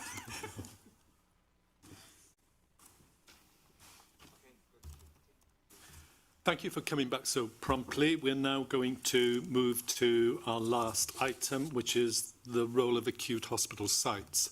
But before we do that, I just wanted to invite board members to offer any reflections, observations or thoughts on the process as we've engaged in it over the last day and a half. This has been an extraordinary board meeting. I wonder that we ever contemplated doing this within an existing board meeting, because it feels to me it's been an intense, demanding, and actually what I think a very helpful process to understanding how we plan for these services in the future. But I'm biased. So any views that you might have or thoughts or reflections would be great. Neil, I'm going to come to you and then I'll come to Mark and then Eleanor. Thank you. So as a relatively new member of the Health Board, I think it's been reassuring to go through this process over the last 6-7 weeks for me personally. I mean, I have been involved in community health before, but I think on reflection, we can sit back and say that decisions have been taken with consideration. They've been clinically led. They have been informed by community. And I think it does show real intent and a future-focused direction for the Health Board that gives me reassurance and comfort that it's demand-led, it's looking to the future. In some cases, we're seeing additionality. So we're seeing that services are, in fact, not being downgraded, which has been the narrative that has been in the public domain. But I think there's actually a very positive story here about what we're trying to do for the future population health and needs. And I think that in terms of how we continue with this, there would be some challenges and some things that I would like to keep my eye on as an independent member, which would be around, and I know we've made these commitments this morning around transport and transfers. I think there's something around myth busting and continuing to work with our communities to have an ongoing conversation with them. And I think there's something in, well, as I mentioned at the beginning of today, around the deal, which is rebuilding trust, getting the basics right, making sure that we're delivering on our what we're proposing to do, and ultimately working more and more in the community space. So I think we've got a great opportunity from today to reshape a narrative around this is actually future focused. It's not about cuts, but it's actually been approached with some real thought, consideration, and I think we've come to some good decisions over the last couple of days. Thank you, Neil. Very helpful. Mark. Diolch yn fawr. I just want to reflect on the clinical engagement that we had yesterday and we've had during the whole process. And I want to personally thank the clinicians for giving up their time, being so engaged. And I think it sets a really good foundation for us as an organisation going forward to show that clinical engagement. Quite often in the National Health Service, there's an understanding the friction exists between clinicians and managers, and I think we saw that wasn't the case yesterday, that everybody is aligned and everybody is aligned on delivering the highest quality and safer services for our patients. So I think we definitely demonstrated that. Thank you, Mark. Very helpful. Eleanor and then Michael. Diolch, Cadeirydd.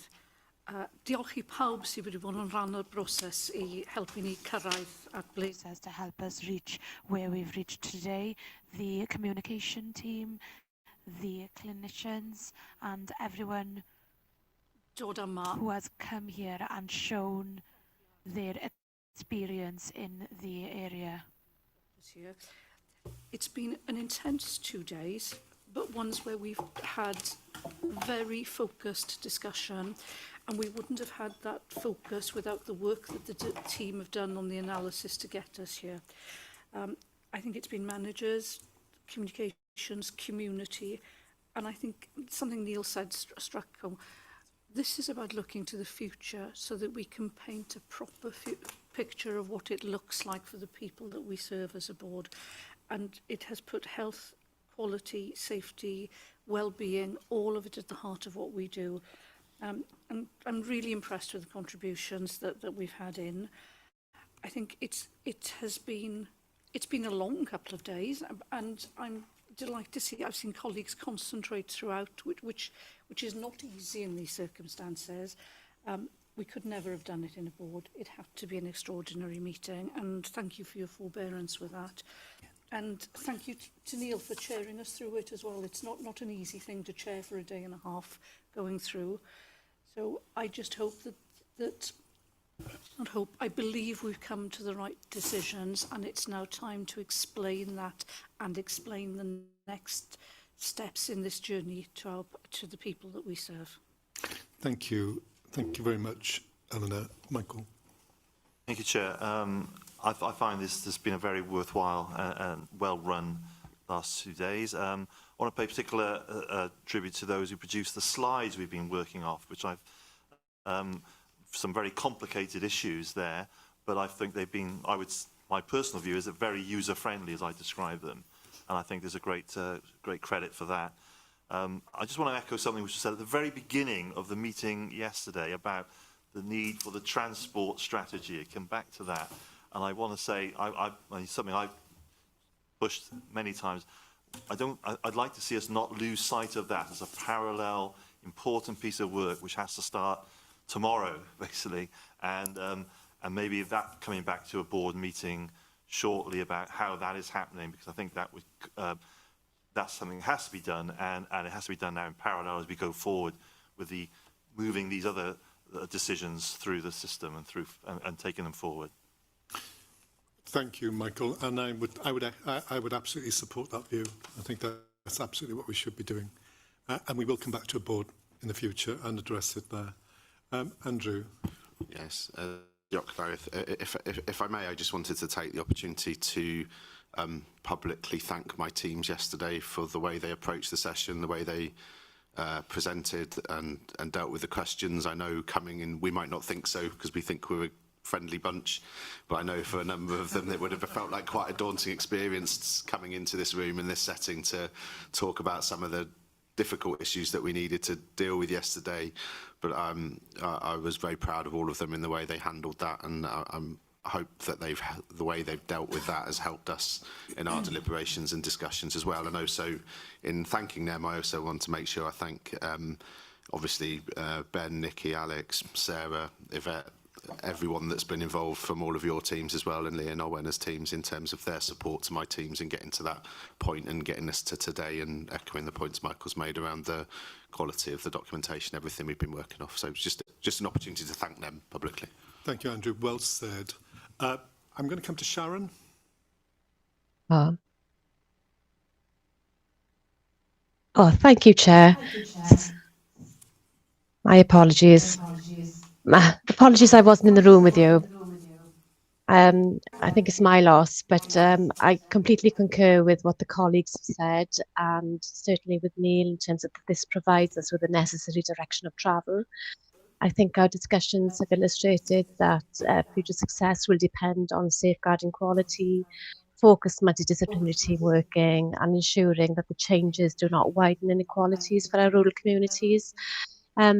And going forward, I think as services change, our governance must remain vigilant with clear quality metrics, early warning triggers, and strong patient experience feedback loops, which has come across in every conversation that we've had really over the last 2 days. So, diolch yn fawr. Great, thank you very much. A point well made. I think we need to remain vigilant as well. Can I... yes, please, Ardiana. Alwena. Diolch, and thank you, Sharon, also for mentioning part of my point that we must be vigilant that we do not increase inequalities in our population. Also, as a reflection, it's been really positive and reassuring to hear clinical managerial, our providers, to talk about how they're developing service, and that we keep at core that embedding those preventative elements of all the 9 services that we've discussed is not an added afterthought, but it's a core recognition and embedment throughout those service developments. It will not slow the development and delivery of clinical services plan, but it will ensure that they are sustainable. And I also wanted, as a reflection, to just add on the very relevant point that Michael made, that we must come back to the transport, but we must come back to the access issue. And access is much wider than just transport and than just travel to a clinical service. Access is the appropriateness of the clinical services, which we had several reflections, for instance, how the appointments are made, how culturally sensitive our services are, and how person-centred they are. And that will enable us to have quality service, and that we monitor actively both the patients' outcomes, but also the reduction in inequalities in these services that we're providing. Diolch yn fawr. Thank you, Adriana. Well made. Yes, please, Alwena. Can I just add the thanks a little further, please? The process of reaching today has been 2 years in the making, 2 long years in the making for many individuals. Some of them no longer work for the Health Board because they've moved on to other opportunities, but there is an opportunity to thank them. Naturally, I am quite proud of the work that the communications and the engagement team has done, working hand in hand with clinical teams and the teams under Lee. But some individuals also have been part of the process of developing the options, and those are individuals who, from the community groups that's been working hand in hand with us. We have representation from a group from Saving Bronglais in the room. We have friends from SOSPAN in the room as well, and they have given hours of their personal time to be part of the process of developing the option with us hand in hand during the past few months and 2 years. So a very big thank you to them. I'm also aware that Alison from Llais and Donna from Llais were not able to be present today, but their contribution of being challenging and positive, they are keeping us on track and ensuring that we are developing the best services for our public and staff. So I just wanted to say thank you very much to the community members, our staff, and to Llais for being part of the process, of this long process, and for being so open in their response in a positive way, which is it's just good for our patients. Is at the heart of everything we do. Thank you. Sorry, one other part. To thank you very much to the translators. We have the Welsh to English translator, but also our BSL translators who are present on screen. This is the first time we have done BSL as part of the board, and I believe this is the first opportunity we've had to do the Welsh in a meeting of the board, which isn't an annual meeting. So I hope that we will continue with this element as we go forward. But thank you very much to them on the screen. It has been fantastic seeing them and be more inclusive. Thank you very much. Very good. Okay. I'm going to come to Phil, and I'm going to offer the last word. Yeah, and I'd reiterate my thanks to the team. I think the information that we've had has been prepared so professionally, so well done to the TBO members who are here, and also to Nikki and our clinical leaders and managers who presented yesterday. Huge thank you to them all, and to members of Protect Bronchitis Services and SOSPAN who've been here today. I know you've travelled a long way to be with us, so thank you for that. One point particularly was in response to Michael's challenge, I would say, and a few others, you know, Neil as well, around transport. And I think as an executive team, we need to take that away to see what would be helpful that we could bring back around transport in terms of a transport strategy. So I'll work with Lee and other colleagues to consider how we would bring something to board or through the committees in due course. Thank you. Alan, I was just going to say, you raised Llais's role and their contribution to just the way in which this has developed. Obviously, Alison was here yesterday. She wasn't well, and she couldn't make it today. But I think we did value her contribution yesterday enormously for helping us steer that path that I think recognise the importance of patients, communities, people who we deliver our services to. So I acknowledge that. My closing comment would be, I suppose, I often think the quality of a really good meeting is that we arrive at a different place from that which we thought we would have. And I think that's probably where we've got to today. There's been nothing predictable about our outcomes. In fact, if we look at the decisions we've made, at least 40% of those decisions are based on community recommendations, which I think is significant. You know, so we haven't come in here with a prescribed formula saying, regardless of what other people think, this is what we're going to do. I think we've demonstrated the fact that we've listened and we've incorporated those ideas, we've thought about them, we've co-productively brought them into a space where we can start to consider that as a future way forward. And I think that is a really exciting, dynamic part of the process. And like others, I'd like to thank the community for engaging with us. It's occasionally been blistering and challenging, but equally joyful. I think some of the conversations I had with individuals during the consultation were absolutely energising in terms of what they wanted from services and how they thought those services should unfold in the future. And I'm hoping we can continue to have that narrative and dialogue. So in as much as this has been an extraordinary experience, both the board meeting and in terms of where we got to, I'm hoping that what we do is set a template for how we want to think about our service configuration and reform in the future, that bringing to it this studious, thoughtful, considered, as you said, Neil, a kind of mindful approach to these issues, I am absolutely certain will help us deliver the right outcomes in the end. We could, one of the observations in my head a few days ago was that we could just sit on these services and allow them to continue in their current form. But we can't really. We cannot. As a board, we have a duty to ensure that we support the evolution, reformation and development of these services in the interest of the patient population. And that will not always make us popular. That will mean sometimes we have to make difficult decisions that some individuals and some communities might not like. But I want to emphasise, we do it with the best of intention and heart. We do it because we think these are the right things to do and the right way to develop our services. And in that degree, we are fully committed and confident that we're doing the right thing. Thank you for that. Thank you for your contribution. I'm now going to hand over to Lee. Thank you, Chair. So the final part of the session is looking at the role of our acute sites. So, as was mentioned yesterday, this wasn't something that we set out to describe at the outset of this work, but it came as a natural conclusion, if you like, of all the options that have been developed in the work through the process. But just take us back to how this fits within our strategic direction. So we agreed at board in January a refresh strategy with a mission statement of healthier lives well lived.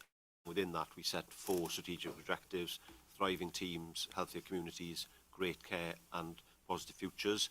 You can see, I think, through the process we've gone through the last 2 days that we are endeavouring to progress in each of those objectives so that we can deliver our overall strategic ambition. What we have had quite a lot of discussion on through the consultation and around it is what this means for the individual sites. Now, it's quite difficult to do that at a very detailed level without going service by service, and of course we've done that for the 9 services now. But what we did think would be helpful would be to describe an overarching framework, if you like, for how we see those sites developing over the medium term, recognising that we've got our long-term ambition set out in Healthy and West Wales. So what we did was consult on this, and we covered some of this yesterday. What I think is key to highlight from this is that all 4 sites will provide a very important role in the future delivery of healthcare services for Mid and West Wales. No one site is more important than another, and what we foresee is that they will all have their distinct functions to support the needs of our population. So all sites in that case will be vital to delivery of the medium term, and they also will all be busy. So all the sites that we go, if you go to them today, they are very, very busy, active sites, and we foresee that continuing for the medium term. The other wider context is we have an aspiration to shift our model of care to one of prevention and primary care, and obviously community services. We talked about that at the last board as well. So sitting behind all of this is a wider aspiration to reduce the need for some of these services over time, whilst at the same time improving the quality of that care when they are required. We've highlighted here some of the factors that have come through the discussion, not least the provision of services in communities, the use of digital transport and transfer arrangements we've referenced a lot in the discussion. But the critical, I guess, conclusion from this is that the 4 sites are not and will not be islands within Hywel Dda. They will be a connected system, a network model that delivers the services that patients need in a variety of different ways. And therefore we've found a form of words that tries to express that, which we tested with the public. So what I'll do now is hand over to Alex, who's been looking at the decision making through the course of the day and the alignment to the descriptions that we've got on the screen. Thank you. Thank you, Lee. So I think where we've got to from the decisions today is that actually the statement that we went out to consultation with around the roles of the hospitals is probably still largely unchanged, and is still there. So, for example, at Bwrdd we discussed providing services it currently does, but with some specialities or parts of the care that's provided being delivered at other sites.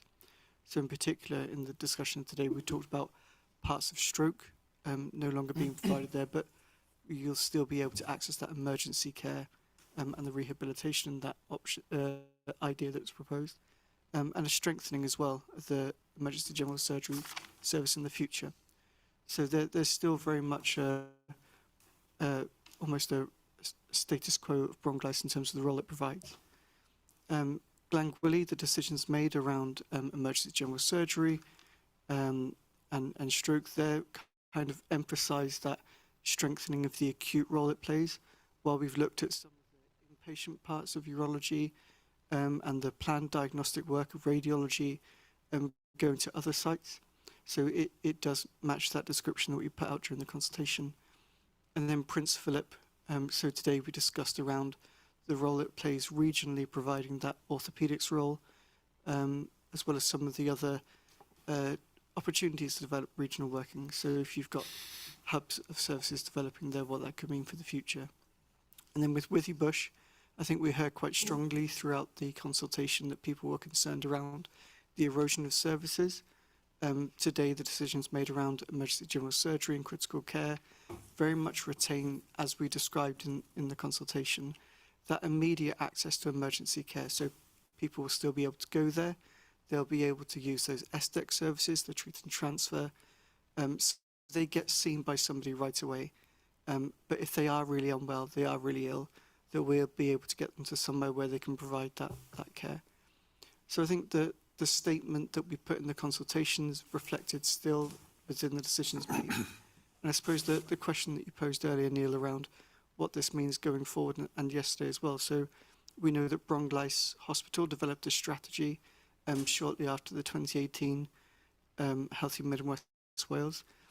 This sort of layout supports hospital sites to develop or refresh those strategies, but also support our longer term planning processes and IMTPs. If we've got a way of setting out, well, what do we expect each of our hospital networks, sites providing that network to support that future planning and, as you said at the start of the day, not make unhelpful precedents in decision making. Very helpful, thank you. Does anybody want to add anything to that?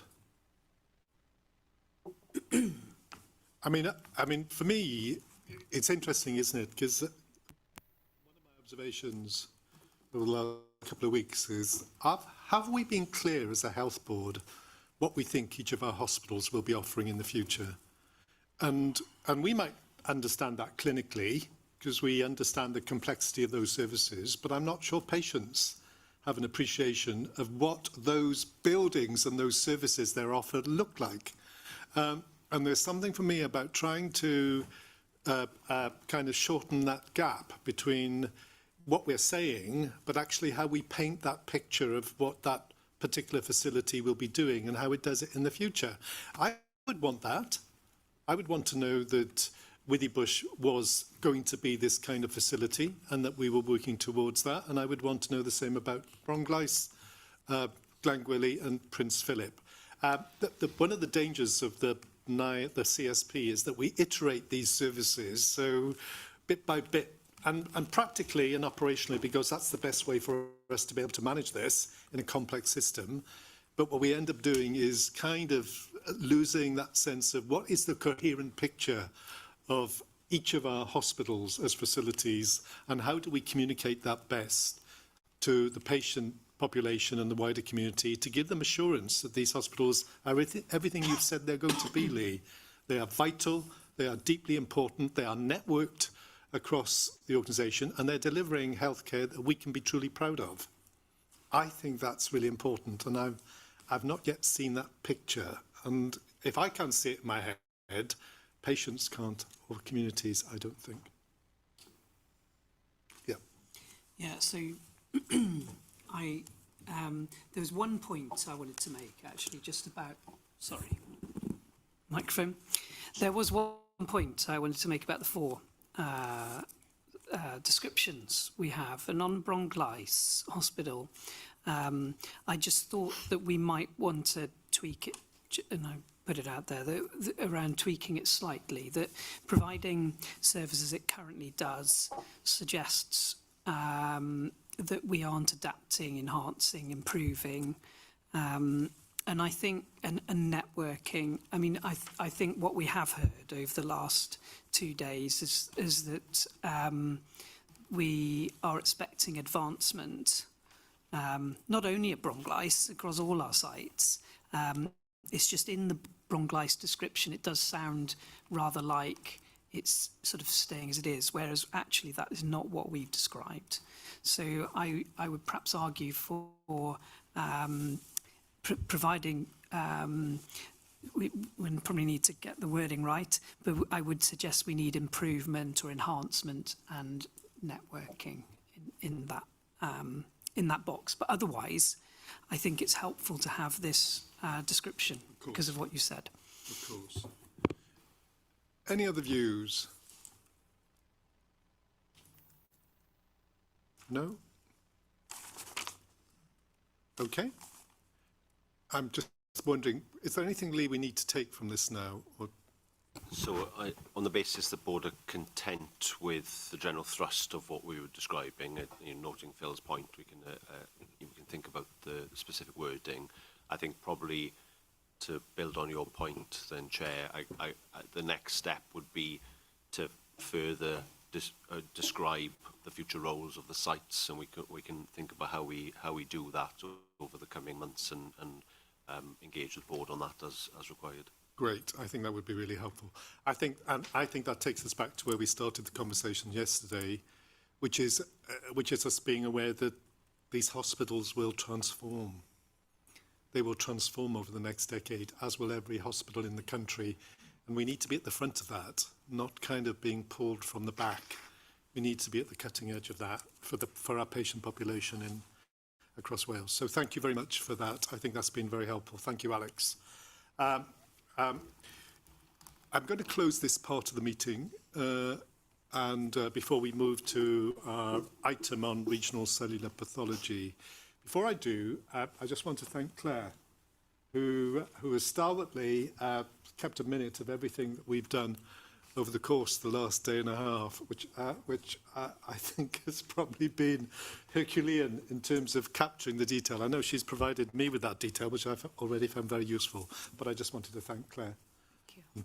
And indeed the team we haven't seen outside who are helping this as well. So thank you very much. Great, let's close this item. Just a minute, and then we'll move into regional cellular pathology.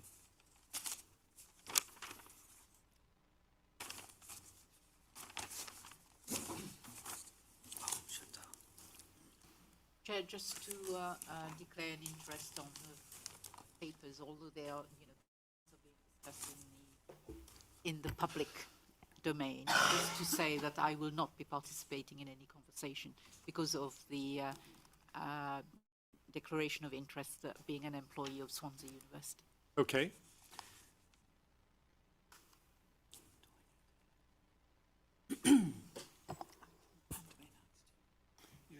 Maynard? Also, I have a minor interest in Swansea University as a member of the Information Governance Review Board for sale. Okay, thank you, Maynard. I also need to declare an interest in the sense that I have an honorary chair with Swansea University. Great, okay. Anybody else need to fess up? No? Okay, thank you for making us aware of that. Very helpful. We acknowledge, Chantal, you can't engage in this conversation at this point. Chair, just for the minute as well, we have had a conversation at the Regional Joint Committee and in committee due to the commercial sensitivities regarding this item, and Chantal was not present at either of those, so just for the public record. Thank you. Thank you. Okay, so can I just first of all confirm, in terms of our governance, apologies? Yes, Chair. So we have apologies from Winston Weir, and we have apologies today from Alison Thomas, who is poorly, as you've already referenced, from the Clace, and also from Michael Gray, our Associate Board Member, Chair. Thank you very much. I'm going to take us to our first item, which is the Memorandum of Understanding for the transitional approach to the Regional Cellular Pathology Service. This is for approval. Andrew. Diolch, Cadeirydd. Colleagues will recall around a year ago, last March, we considered, along with Swansea Bay, and approved the draft transitional MOU for a regional pathology service. As your colleagues will also be aware, over the last 12 months, there's been a lot of work that has progressed that has both changed the scope of that programme, and therefore we've taken the opportunity to update the Memorandum of Understanding to reflect that change in scope and some of the changing dynamics around it. So, for example, the fact that we now have a Regional Joint Committee infrastructure, not an ARCH programme infrastructure, for example. So this is being brought today. It's being considered by both health boards and will be approved by both health boards. I think it was considered by Swansea Bay earlier on this week and approved. So just by way of an update on that. And so I'm asking us to consider and approve the changes that are outlined in the paper, which are detailed. And just before I finish, I just wanted to say a special thanks to Charmarie James for all the work she has done from a legal perspective in supporting the work on this across both organisations as well, because it's not been a small task. Thank you very much, Andrew. We'll endorse that. Thank you to Sian. Colleagues, are you happy to approve the redrafted Transitional Memorandum of Understanding? Yes, I see nods around the table. Okay, let's consider that approved. And then Regional Cellular Pathology Preferred Laboratory Site. This again is for approval. I'm going to look to Lee. Great. Thank you, Chair. So board members will be aware that we've been working for a number of years with Swansea Bay on the development of regional pathology services, and within that we had a proposal previously to develop a centre of excellence at the Morriston site. That was a very substantial capital investment proposal, in excess of 130 million by the time we got to the point of taking that to government last year. In January last year, we had direction from Welsh Government that couldn't be prioritised within the capital programme available. So board members will recall we commenced a piece of work to look at what could be delivered at a reduced cost to deal with our most significant estate and workforce risks. If your board members will recall, we've had significant risks associated with both the estate and workforce delivery in pathology services for some time. I've chaired a group regionally to look at the potential options for that, and in September we brought an update to board recommending 2 sites for further analysis and assessment. They were Pentre Arwell and Sandringham Court. A third site came to our attention in November, which we incorporated into the process. Over the past few months, we've done a very detailed assessment of each of the 3 sites, looking at the technical implications, so things like the mechanical engineering implications of converting those buildings to a pathology laboratory, and also looking at the non-technical aspects, so the impact on staffing and aspirations to become a centre of excellence and so on. We held a workshop at the beginning of the month to look at all of that information in a great deal of detail, and the workshop came to a unanimous view that the Bay Campus site was the preferred location. In order to progress that, we need to submit a proposal to Welsh Government, which is included within the papers, what we're proposing to include, what we're proposing to present to Welsh Government, and obviously is subject to capital support from Government, as well as potentially revenue support from the health boards, recognising the wording specifically within the recommendation in relation to that. We did take this through the Regional Joint Committee on Monday, and as we mentioned, we've also taken it through the Swansea Bay Board on Tuesday, and it was supported and we discussed it in committee yesterday. So we're recommending to board that the preferred site is endorsed, and you support the submission to Welsh Government. Thank you. Thank you very much. Colleagues, thoughts or observations?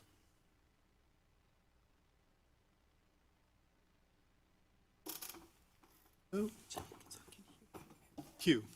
Yeah, Chair, thank you. I think Lee has covered much, but I just wanted to re-emphasise, of course, there is a revenue contribution required, which Lee mentioned, and as the full business case is developed, we need to think about options to address that, the number of options that we've got available to us, but we do need to be very clear on that position, not least because there is an added risk here in that this is a regional development, so we need to do that in cognizance of partners as well.